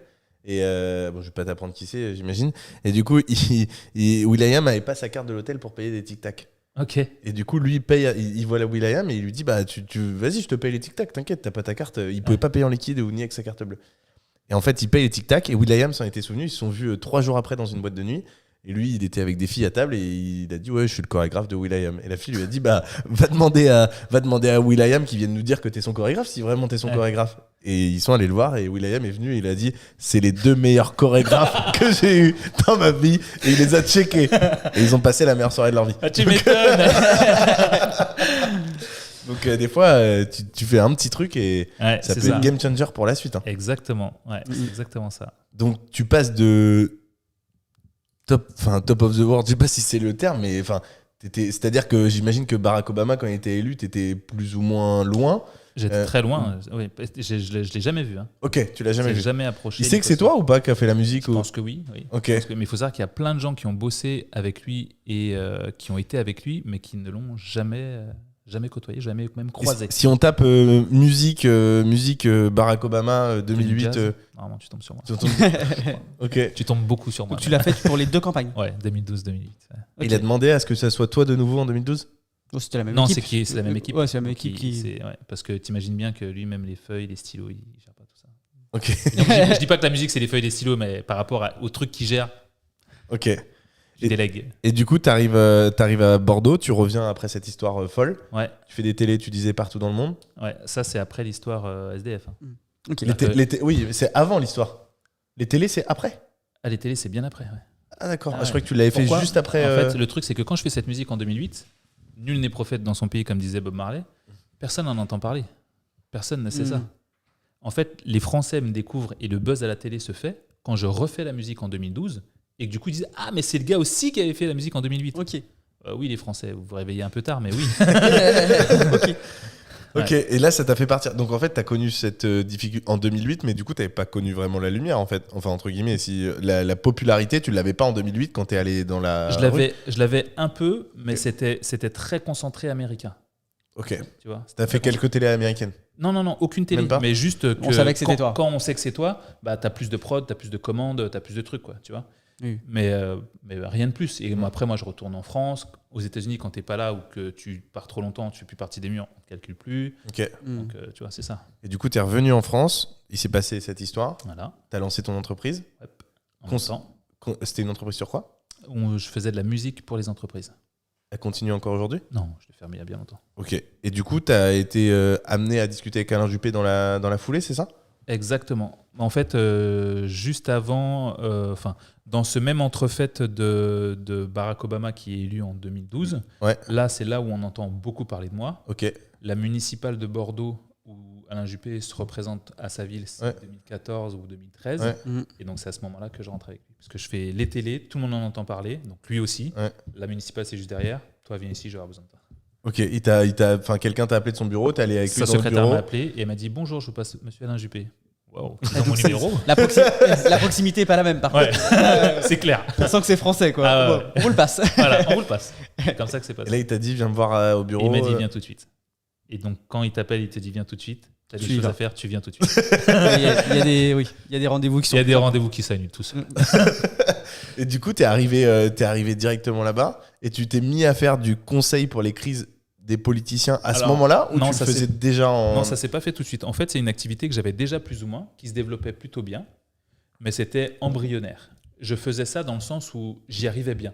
J'arrivais à trouver des super solutions quand il y avait des problèmes. Quand tu dis embryonnaire, c'est-à-dire que c'était avec des personnes de moins connues. Moins connu, je faisais pas forcément payer, Oui, je c'était donnais un- des conseils Ok. et ça marchait bien, mais je me dis, moi, je ne veux pas monétiser un truc comme ça, c'est trop facile. Mm. Après, je me suis rendu compte de L'impact l'impact potentiel. sur cette facilité. Et donc, du coup, C'est comme quoi? C'est conseiller en crise? C'est ça le nom Ouais, du c'est ça. job? Je vais donner un exemple. Pour vous donner un exemple de Ah. tout à l'heure. C'est pas moi. Hein. C'est un autre conseiller très connu qui a fait ça. Vous connaissez, alors, je ne vais pas donner son nom, un joueur de tennis extrêmement connu. Extrêmement connu. Français? Extrêmement connu. Francophone, Oui. suisse. Francophone. Il va en boîte de nuit un jour. Il va en boîte de nuit, tout se passe bien, patati patata. Il a un concours le lendemain ou le surlendemain, enfin un truc de tennis. Je dis un concours. C'est le mec qui. Ouais, on sent que tu connais Un bien le grand tennis. Un grand chelem. Le mec qui rabaisse le truc. Il joue à la baballe le Et lendemain. il va taper des balles. Avant de taper des balles, bureau antidopage, ouvrez la bouche monsieur, clac, clac, clac, cru, qu'est-ce qui se passe?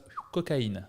Oula, cocaïne, ça veut dire que tu peux plus jouer, ça veut dire que tu perds tous tes gros sponsors, tu perds ta vie, tu perds tout ce que tu as construit pendant des années, tu le perds. Des faits, des kits lâches et tout ça. Et donc là, il faut trouver un gars assez smart, capable de retourner la situation de cette crise.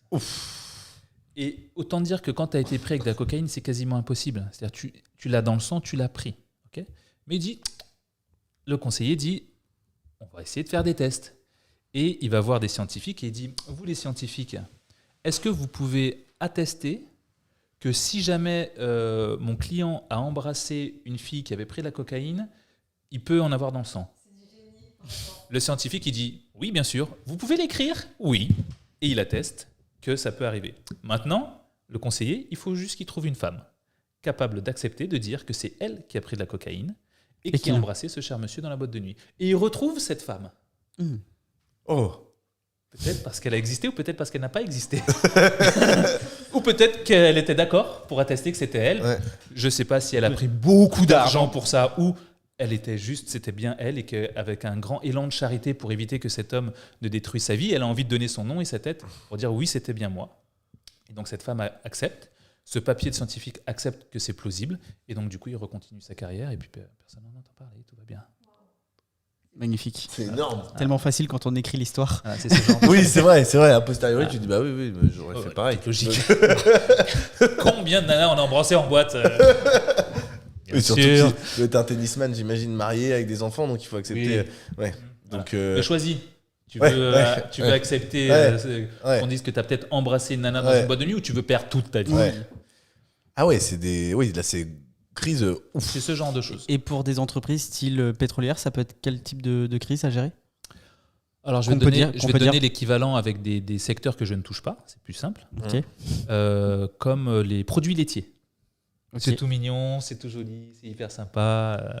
comme les petits. C'est censé être nos amis pour la vie, c'est ça? C'est nos amis pour la vie, tu sais, dans des petits trucs en fer, là, la laitière et tout, Ouais, en ouais, verre, ouais. la laitière et tout. Hein. Bah, t'imagines qu'un pot comme ça, la laitière, qui tombe sans faire exprès, qui se casse, qui se brise, et des milliers de morceaux se retrouvent dans des petits bols, et que ces petits bols-là, on les referme parce qu'on ne fait pas trop gaffe. Et ce qui se passe, c'est qu'un jour, il y a une petite fille qui prend une cuillère et qui avale ce morceau de verre et qui s'étouffe et qui meurt. Et ben là, c'est des gens comme ça aussi que tu appelles. Donc les crises qu'on a connues récemment avec Buitoni, par exemple. Voilà, où les Typiquement. conseillers ont été très mauvais, mais je pense que c'est parce que ces boîtes-là ne voulaient pas payer le prix des conseillers. C'est pour ça qu'on entend parler. Catastrophique. Catastrophique. Donc toi, t'es appelé, par exemple, là, pour l'histoire que tu nous as expliquée sur le tennis. C'était pas toi, mais en l'occurrence, t'es appelé à 10h du matin et il faut que t'aies une solution pour midi.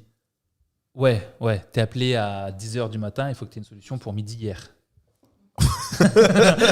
Ouais, c'est ça. Donc, Ah ouais. donc ce qui se passe, en fait, c'est ça le truc, c'est que la pression de stress, elle est colossale parce qu'en fait, ta vie s'arrête. Tout s'arrête. Et là, Parce tu que- fais comment, par exemple, comme un jour, là, par exemple, on est en podcast, t'as coupé ton téléphone. Ouais. S'il y a une crise, là, tout de suite, maintenant, tu le sais pas? Non, mais je vais vite le savoir dès que je vais le rallumer. Faut, là, t'as- faut pas être trop injoignable. Ok. Faut pas être trop injoignable, mais le truc, c'est que Pas comme... trop injoignable. Mais par exemple, toi qui prends beaucoup l'avion, c'est Ouais. pas un problème parce que t'es pas Non, joignable non. pendant 6-7 heures, par exemple? Non, parce que le truc, c'est que tu sais, c'est une habitude de vie, tu fais des calculs. Ok. Tu vas prendre ton avion à 22h, tu vas arriver à 6h du matin. Ok. Ah ouais. Tu vois, tu fais des petits calculs comme ça Ok. pour rester dans les temps. Oui, puis WhatsApp en avion, tu peux le. T'as Ouais, WhatsApp. ouais, après, la compagnie que je prends, il n'y a pas le Wi-Fi, donc ça, c'est relou. Mais effectivement, quand je prends des avions et qu'il y a le Wi-Fi, j'achète le Wi-Fi instantanément pour être tout le temps joignable. Ok. Ah, c'est fou. C'est pour ça que je te disais, quand tu me contactes, WhatsApp, Ouais. t'es sûr de Ouais. m'avoir. Ah, c'est fou le. Mm. T'imagines Mais c'est, encore une fois, c'est quelque chose que je fais de moins en moins. C'est vraiment un truc dont je veux me... T'as commencé du coup en 2014? Enfin, un peu avec des Non, potes en j'ai 2012? J'ai commencé en 2016. 2015-2016. Vraiment, hein. Et c'était Quand quoi je parle de vraiment. le moment où t'étais au pic, où t'as eu les plus grosses crises à gérer? Je pense que ça a été 2018. 2018, beaucoup. 2019, énormément. Et Covid, J'imagine que Covid c'était explosif parce que je faisais Ah ouais. un client politique en même temps et le Covid est arrivé. C'était les élections municipales. Waouh, ça a été une histoire. Donc t'es au courant de X histoires dont personne Ouais. ne sera jamais au courant.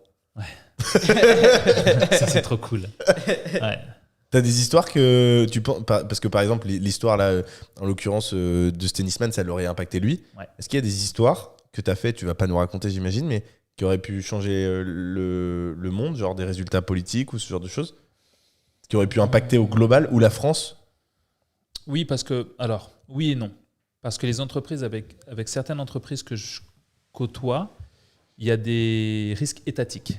Donc, entre États. Ouais, bien sûr. Mais pas sur mes... Enfin, si, ça aurait pu arriver avec mes clients, mais pas sur les problèmes que j'ai gérés. Pas de risque étatique. Ok. Parce que vous êtes quoi, une dizaine en France à faire ce métier-là? Oui, non, mais c'est parce que quand il y a un risque étatique, Ouais. ce sont des diplomates qui... C'est encore un autre. C'est les mêmes que nous, mais c'est un autre level encore. C'est les diplomates qui prennent le relais. Qui prennent le relais. Et ils sont meilleurs que vous, techniquement, dans l'approche ou pas forcément? C'est différent. Je dirais que nous sommes très créatifs Ok. et que ce sont des... Process. Voilà. C'est des agents, quoi. Comme des... Et des fois, ils vous demandent justement. Non, il n'y a pas de collab. Aucune? Non, Ok. Non, non, Ok, parce ok. que Toi, t'es dans le privé et eux, ils sont dans le public. moi, je suis dans le privé et eux, ils sont dans le entre-État. C'est au-dessus du public. Par exemple, une Mais crise on comme pourrait le lire comme ça, oui. On pourrait le lire comme ça. une guerre en Ukraine, par exemple, toi, t'as intervenu sur aucune Non, des... non. Non, moi guerre, viol, meurtre, machin, tout ça, Tu fais pas. non. La drogue, ça peut être sympa, mais pas trop quand même. Non, mais c'est fou. Enfin, Ouais. c'est dommage parce que je suis pas dans ta tête, mais j'ai Ouais. envie de savoir toutes les histoires. Non, mais il faut t'imaginer, je vais te donner un exemple. Tu as le maire de ta ville, par exemple. Tu peux dire que... Alors, j'avais rencontré le maire de votre ville qui avait été un Premier ministre. Oui, Jean-Marc Ayrault. Ouais, voilà. Imaginons que le maire de ta ville fasse, je sais pas, une petite bêtise, un petit excès de vitesse, ou Ouais. que, je sais pas, sans faire exprès. Genre le scooter de François Hollande. Bah, du coup, Ouais. la personne n'a pas été bonne, j'imagine, pour le scooter de François Hollande, par exemple. Quand il s'était fait toper. Ouais, non, mais ça, c'est pas... Ça sert à rien, ça. Non, un président sur un scooter, t'imagines la sécurité du pays? Ah oui, non, mais c'est Le oui. mec qui meurt ou il se fait taper par une Ouais. voiture, le pays... C'est d'ailleurs ce qui avait été retourne, hein. reproché globalement, oui. Ouais, c'est dangereux. c'est que c'est Ce que- inconscient. Ce que ça représente. en Ouais, fait. ce que ça représente. T'imagines, en termes de sécurité, il y a quelqu'un qui le voit, un fou, il se rend compte que c'est le président, il décide de. Tu l'aimes pas, on s'en fout. Il le tape. L'économie du pays, elle peut plonger dans un précipice sans fond. Donc, c'est dans ce sens-là que c'est dangereux. Pas dans le sens où c'est un président sur un scooter, ça, on s'en fout. Mais imaginons que le maire de ta ville, il fauche quelqu'un. Il ne lui fait pas mal, mais il le blesse peut-être un peu. Au niveau de ta ville, ça va avoir des conséquences. Et pour peu que ce soit une ville imposante où le maire de ta ville, il peut devenir Premier ministre, ou il a été Premier ministre, ça peut avoir d'autres conséquences. Ouais. Et donc, il faut des gens qui viennent discuter entre la personne qui veut se faire indemniser et ce personnage public. T'es médiateur, en fait. Absolument. C'est comme un avocat sans diplôme. Voilà. Et tu dois gérer ça là où les avocats gèrent ça sur 6 mois, 1 an. Non. Toi, tu dois gérer ça en 2 heures. Non, moi, je dois arriver avant l'avocat. Ouais. Moi, mon but, c'est qu'il n'y ait pas de procès. T'as eu 0 échec, 100% de réussite. 100% de réussite, 0 échec. Une condition, tu fais avec mes conditions, avec ce que je dis, et on ne change pas d'un cran. Donc, Si, du coup, je suis sorti. Et ils sont plantés. Et quand on t'appelle trop tard, t'y vas pas. Non, trop tard. Tu peux toujours sauver une situation. Il faut juste être prêt à prendre les bonnes décisions. C'est pour ça qu'en fait, tout à l'heure, ta question était très pertinente. Comment cette expérience de SDF m'a permis plus tard de faire des choses ? Aujourd'hui, je ne dis pas que je prends les meilleurs choix de ma vie, mais je sais quels sont les bons choix véridiques. Et souvent, c'est là où tu ne veux pas aller. Je vais te donner un autre exemple tout bête d'une nana qui me téléphone il y a quelques semaines. C'est une nana que j'aide sur son business. Je l'aide amicalement. Hein. Et elle me dit, voilà Tony, je veux créer une espèce de ferme, de machin, de trucs chez moi. Le truc, c'est que mes voisins s'y ont opposés. Et du coup, la mairie ne veut pas le faire parce qu'eux s'y ont opposés. Comment est-ce que je peux faire pour réussir ? Je lui dis, c'est très simple. Les gens sont toujours très sensibles à une chose, l'argent et l'écoute. Donc, tu vas chez elle, chez cette personne, tu tapes à sa porte et tu essaies de comprendre pourquoi elle ne veut pas. Et tu essaies de lui expliquer que tu vas l'impliquer et que eux, d'ailleurs, qui n'ont pas de taf, ils pourront même venir bosser chez toi et que tu les paieras pour ça. Et juste discuter et comprendre pourquoi ça ne va pas. Elle me dit, jamais je ferai ça. Je lui dis, voilà pourquoi tu ne le trouves pas. Elle me dit, gna, gna, gna, gna. Vas-y. Elle y va, elle discute avec la nana, c'est devenu sa meilleure pote et il n'y a plus de problème et elle a eu son autorisation. L'humain. Voilà. ça coûte combien ? Tu peux nous dire combien ça coûte de s'offrir des services comme le tien si on a une crise de cette ampleur-là ? Ça dépend, mais je vais te dire que si tu es un particulier, ça va pas te coûter trop cher, mais ça peut te coûter pas trop cher. Ça va te coûter j'en sais rien, moi. Ça va te coûter une Tesla. Donc pas trop cher, mais en fonction de l'ampleur du problème. Et après, quand tu es un politique ou quand tu es une entreprise, ça va te coûter un petit peu plus cher, évidemment. Ouais. Voilà. Mais quand tu as ce genre de problème, je peux te jurer que tu ne regardes pas l'argent. Oui, tu payes. C'est pour ça que les particuliers ne peuvent pas s'offrir ces métiers-là, parce qu'ils ne comprennent pas l'impact. Et ça coûte, pas combien ça coûte, mais t'en réalises quoi ? Une fois tous les mois ? Une fois toutes les semaines ? Oh, ça peut être, il n'y a rien pendant 6 mois et ça arrive d'un coup. Ça peut être 1 mois sur 1 mois. Si c'est une période électorale, si c'est un truc, s'il y a une crise financière ou un truc, c'est très aléatoire. Ok. Et là, à ce moment-là, c'est ta priorité absolue quand on t'appelle pour ça ? Le monde Tout. s'arrête. Tout s'arrête. Et ça dure 2 jours ou ça dure Ça 2 dure semaines ? le temps que ça dure. Mais non, ça va jamais durer plus d'1 semaine ou 2. Une semaine ou 2 Ouais, pas plus. Ça se règle, généralement, il faut que ça se règle très vite. Ouais. Ok. Ça va jamais durer bien longtemps. C'est fou comme Ouais, métier, hein. hyper intéressant comme métier. Ouais. Je crois que on pourrait en parler des heures. T'as dit aussi que t'avais investi dans l'immobilier, Ouais. et pas que, j'imagine. Tu peux nous parler un peu de tes investissements durant cette vie jusqu'à aujourd'hui, ce que t'as fait ? Alors jusqu'à aujourd'hui, j'ai beaucoup investi dans les véhicules. C'est parce que ça a été mes premiers investissements avec cette chère moto. Ouais. Les voitures, les motos, les trucs comme ça. Donc ça, beaucoup au départ. Ensuite, l'immobilier est arrivé très vite. Donc 25-30 ans ? Ouais. Attends. Ouais. Ça arrivait très vite. Ça arrivait très vite derrière, mais très tard pour moi. Ok. Très tard, parce que je bossais dans mes trucs, dans mes propres activités, et donc très tard. Mais c'est arrivé d'un coup. J'ai fait beaucoup de e-commerce. Et ensuite, l'immobilier, je l'ai toujours vu comme un truc support, comme un socle. Mais jamais tu deviendras. J'ai vite compris que jamais tu ne deviendras riche avec ça. Ce qui va te rendre riche, c'est l'entrepreneuriat.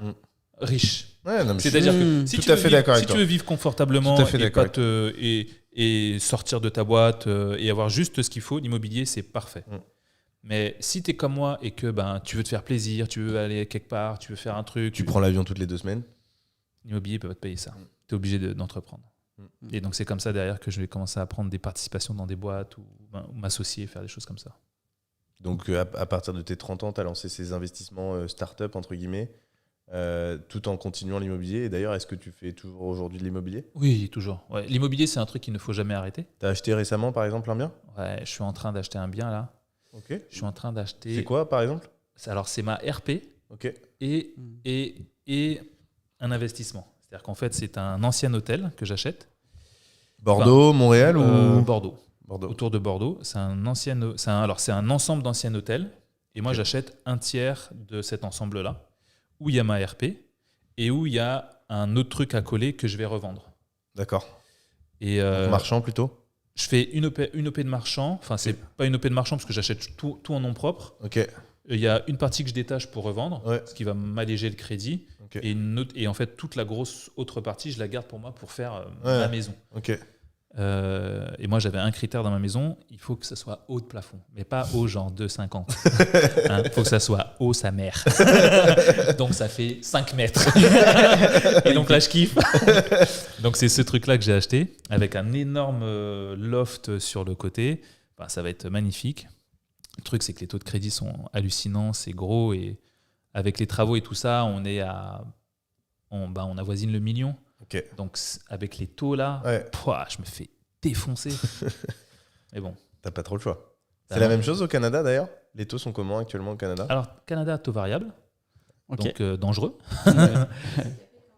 Oui, ouais. Mais après ça dépend, parce que tu peux ne pas l'avoir. Là par exemple, j'ai un pote qui a acheté un truc. C'est un condo, donc un condo c'est genre un grand appartement quoi. Et il en est à combien ? Il en est à, je crois, 500 000. Il paye 1 500 de trucs tous les mois, là. Non, de frais de copro. 1 500 de frais de copro. Ouais, c'est énorme. Ouais, mais il y a piscine. Gardien. C'est une résidence service piscine, senior, ton truc, gardien, salle de sport. Voilà. Mais ça, c'est un classique canadien. Hein. Ah ouais ? C'est un 1500 c'est un par standard canadien. Tout ce truc de service. Ok. C'est un standard. Donc, du coup, ça lui coûte hyper cher et son taux, il est à 8, mais il peut descendre à 5, mais il peut monter, tu vois. Donc, Touchy. voilà.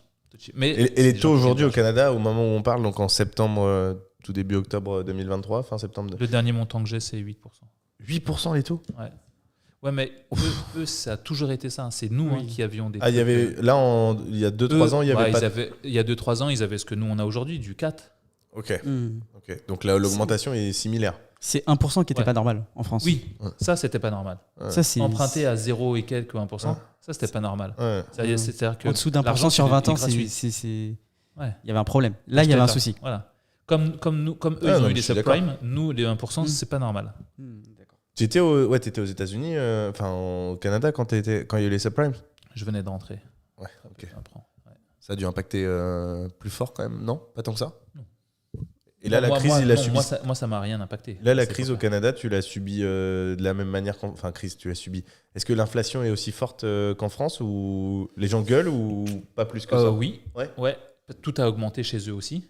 Mais le truc, c'est que je m'en rends moins compte parce que au Canada. Alors, ce qui est bizarre, c'est qu'au Canada, tout est plus cher, mais moi, ça me coûte moins cher. Je m'explique. La monnaie ? Ouais. C'est-à-dire que, genre, quand un sandwich il est à 5$, aujourd'hui il est à 8$. Donc 8 euros pour eux, Ouais. c'est leur équivalent de 8 euros pour Mm. eux, avec l'argent qu'ils gagnent. Mais comme moi j'arrive en euros et que l'euro est fort, Ouais. bah, je le paye 5$. Façon 5 euros.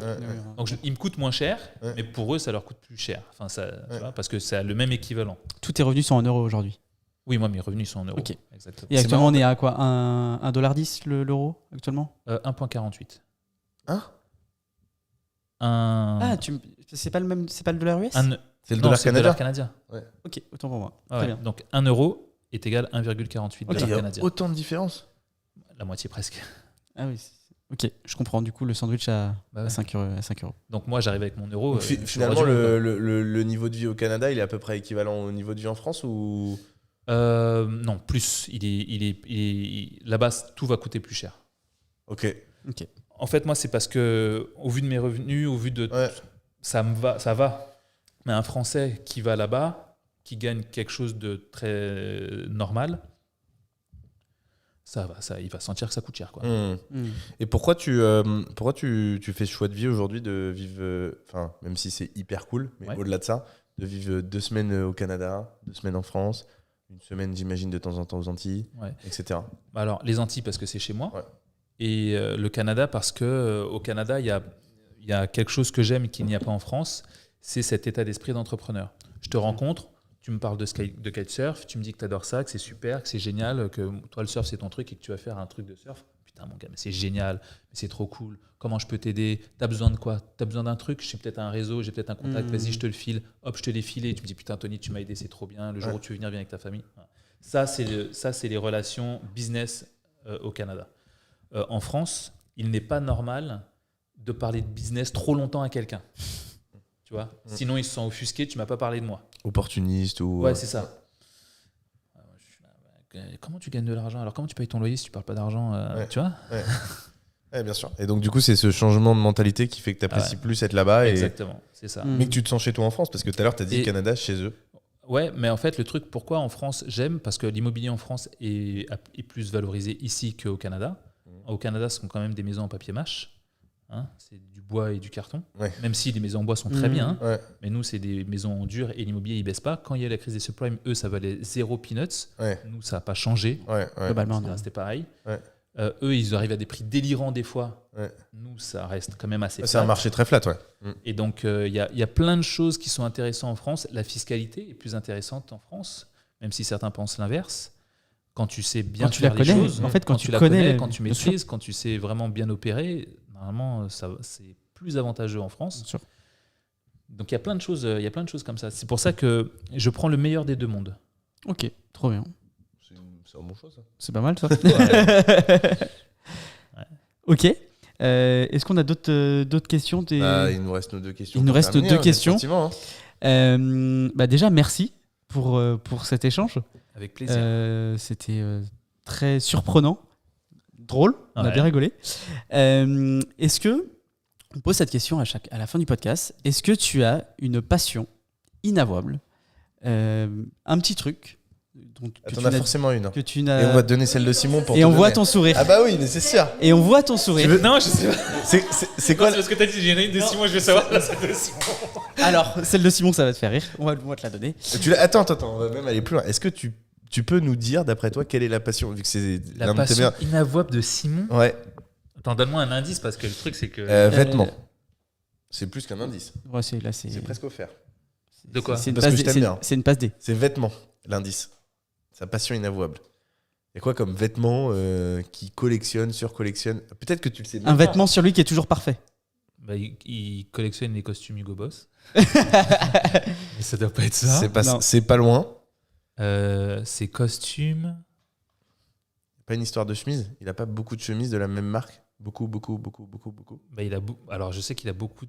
Faudrait pas que je donne des marques, hein, mais bon, je sais qu'il a beaucoup de HB. en Si, chemise. si on n'est pas à la télé, hein, tu peux donner des marques. Pas encore. Il a beaucoup de HB. Non, mais il vous paye Hugo Boss après derrière ou pas? Non, c'est pas ça.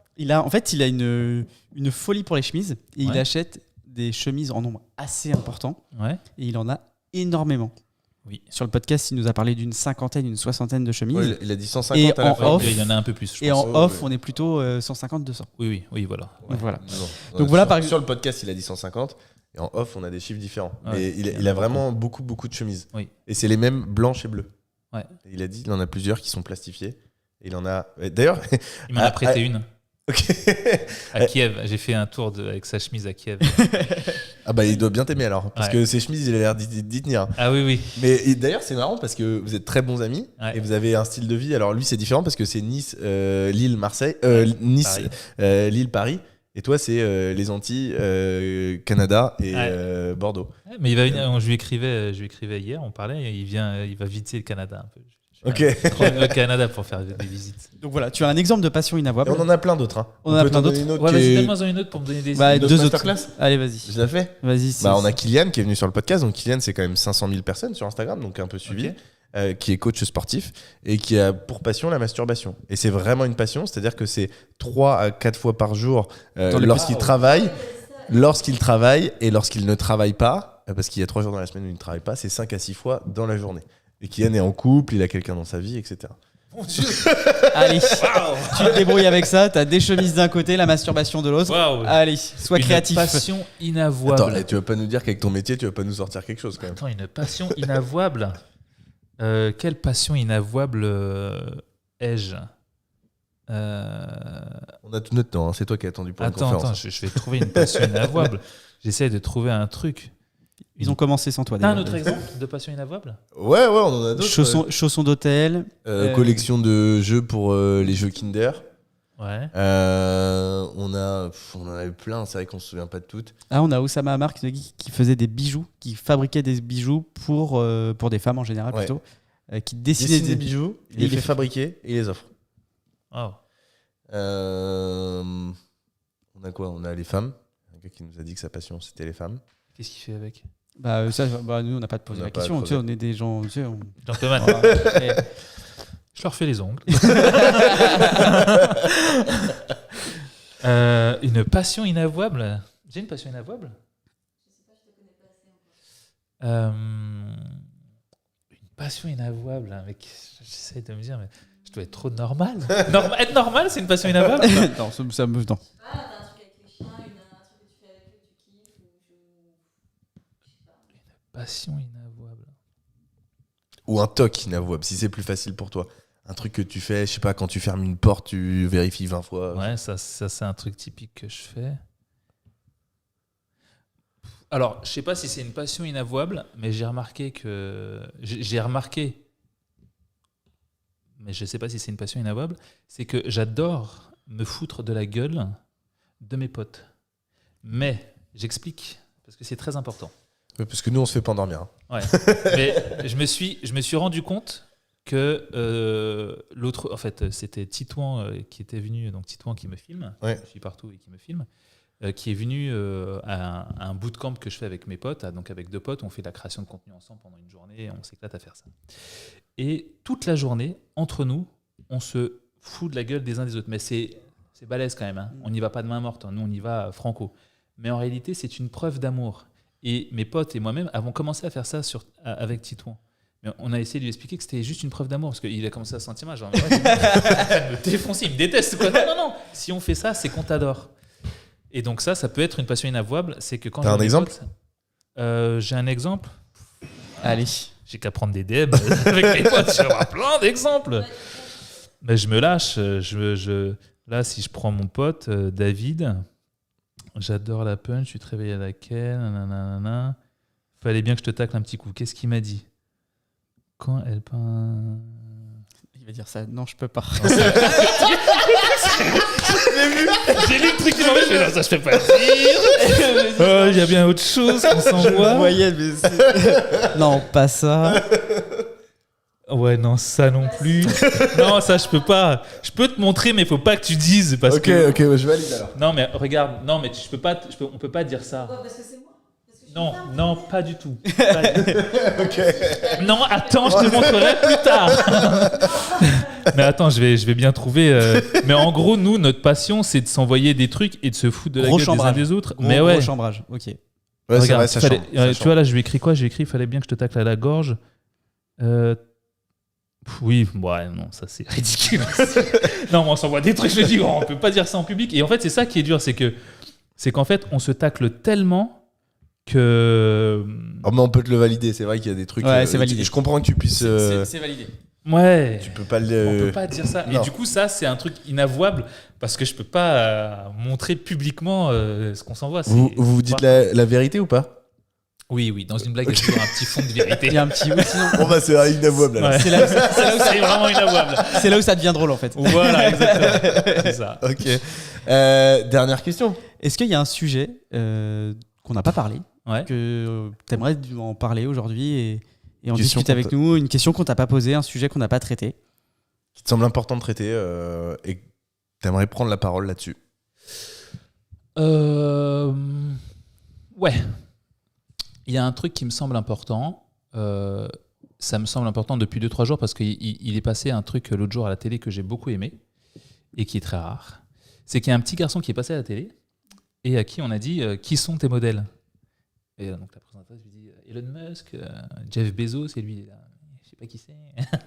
Il a 11 ans. Et il dit moi mon modèle c'est Tony Jazz. Wow. J'ai trouvé ça extraordinaire. J'ai trouvé ça extraordinaire parce que je me dis le travail que je fais sur les réseaux inspire évidemment les gens de mon âge, inspire les plus âgés, inspire aussi les plus jeunes. Mais je ne pensais pas qu'il inspirait aussi et autant et qu'il marquait les vraiment jeunes. Et ça a été pour moi une grande gratification pour 2 raisons. Première raison, parce que moi, quand j'étais jeune, j'avais pas de modèle particulier, dans le sens où moi, il y avait personne qui me faisait rêver quand j'étais petit. Pas de mentor. Pas de mentor. Personne ne me faisait rêver. Je me suis pas dit ça c'est un exemple à suivre et je vais le suivre. Tu vois, j'avais pas ça. Et deuxième exemple et deuxième chose, c'est que je me rends compte que les adultes que je croise aujourd'hui ou les jeunes que je croise aujourd'hui, ils ont tous un problème de torture. Ils ont tous un pète de travers. C'est pas méchant. Même moi j'en ai un, d'accord. Mais je me dis que si très jeune, vous, avec ce podcast, moi, avec ma capacité à influencer juste avec mon téléphone, on arrive à faire des trucs où tu as un petit jeune comme ça de 11 ans qui dit à la télé, moi, mon exemple, c'est toi, Amaury, parce que tu fais ci, parce que tu fais ça, et que je trouve ça super. Ce petit jeune-là, ça lui donne un but bien précis. Et à cet âge-là, moi, si j'avais commencé à 11 ans, je pense que je serais président de l'ONU aujourd'hui, secrétaire général de l'ONU, tu vois. Et je me dis, ça, c'est une bonne chose. Donc, moi, il y a un truc vraiment que je pousse déjà depuis des années et que là, je suis fier de voir, c'est vraiment l'impact, mais ayez de l'impact chez les très jeunes, les très très jeunes. Généralement, on se dit, bah non, ce qu'on dit, c'est beaucoup trop haut pour eux. Pas du tout. Ils le pigent mieux que nous. Et en l'intégrant à cet âge-là, ça fait des jeunes de 18-20 ans qui se disent qu'est-ce que je vais faire de ma vie, tu vois. Ok. Bah écoute, Continuez à impacter, continuez à faire ce que vous faites. Ouais. Et ne vous dites pas de barrière mentale, si je reprends C'est ça. le mindset finalement. Exactement. Le mindset est penser finalement que tout le monde peut écouter ce message et que ça peut servir à tout le monde. Ouais, et au c'est plus ça. on impacte jeune, au plus les résultats seront probants, j'imagine, pour la suite. Il faut toucher les jeunes. Il faut toucher les jeunes, c'est important. Comment toucher les jeunes? Très simple. Arrêtez d'utiliser un jargon pour faire passer pour des spécialistes. Moi, quand vous utilisez un jargon, là je le sais, je vais aller à une conférence après à Rennes, je le sais très bien, il y en a 2-3, ils vont utiliser un jargon qui pour moi est un jargon de teubé, parce que tu fais ça juste pour te montrer un niveau. Moi, quelqu'un qui se met à un vrai niveau, c'est quelqu'un qui utilise un langage que tout le monde comprend. Arrête ton jargon. Quitte à utiliser un jargon et l'expliquer après, ouais. Mais je sais qu'il y en a 2-3 qui vont jouer aux gars ou aux nanas qui vont utiliser un jargon juste pour dire vous avez vu mon niveau. Moi, je trouve ça, quand tu fais ça, ridicule. Moi, j'ai une dernière question quand même à te poser. On t'a pas posé. T'as pas commencé il y a si longtemps que ça, les réseaux, si je dis pas de bêtises. Il y a 3 ans. Comment t'as fait pour connaître cette croissance aussi exponentielle? Alors, parce que je suis très bon. Toujours la même réponse. Mais c'est surtout pour une chose très claire, c'est que je donne de la valeur. Sur les réseaux sociaux, ceux que l'on va primer sont ceux qui vont donner de la valeur. Tu as des gars ou des nanas qui vont se montrer toute la journée dans une piscine avec un cocktail en disant « Tu vas avoir la même vie que moi ?» Ouais, mais comment je paye mon loyer aujourd'hui, quoi? Comment je donne le lait du bébé? Comment est-ce que j'arrive à juste pas être dans le rouge, tu vois? Et il y a des gens qui ne comprennent pas que pour avoir, que ce soit sur les réseaux ou ailleurs, pour avoir une croissance, il faut dire aux gens des choses qui vont les toucher immédiatement, les impacter immédiatement et surtout qui est actionnable immédiatement. C'est-à-dire qu'à un moment où tu fermes la vidéo, tu fais ça, tu peux le faire. On peut y aller. Voilà. Pas juste, regarde, t'as vu mon Lamborghini? Ouais, bah aujourd'hui j'ai acheté le super modèle. Magnifique, je vais liker. Mais moi je fais comment? La Clio, je peux pas mettre d'essence dedans. Tu vois? Ok, bah écoute, en tout cas, merci beaucoup. Avec joie. C'était un super moment. T'as bien aimé? Je kiffais. Pas de regret d'être venu du Canada pour nous? Franchement. Non, vous étiez sur ma route en plus. Vous étiez sur ma route, les gars. Bon, bah, en tout cas, merci beaucoup. Et nous, on vous dit à la semaine prochaine. Salut, Ciao. merci Tony. Salut. Ciao.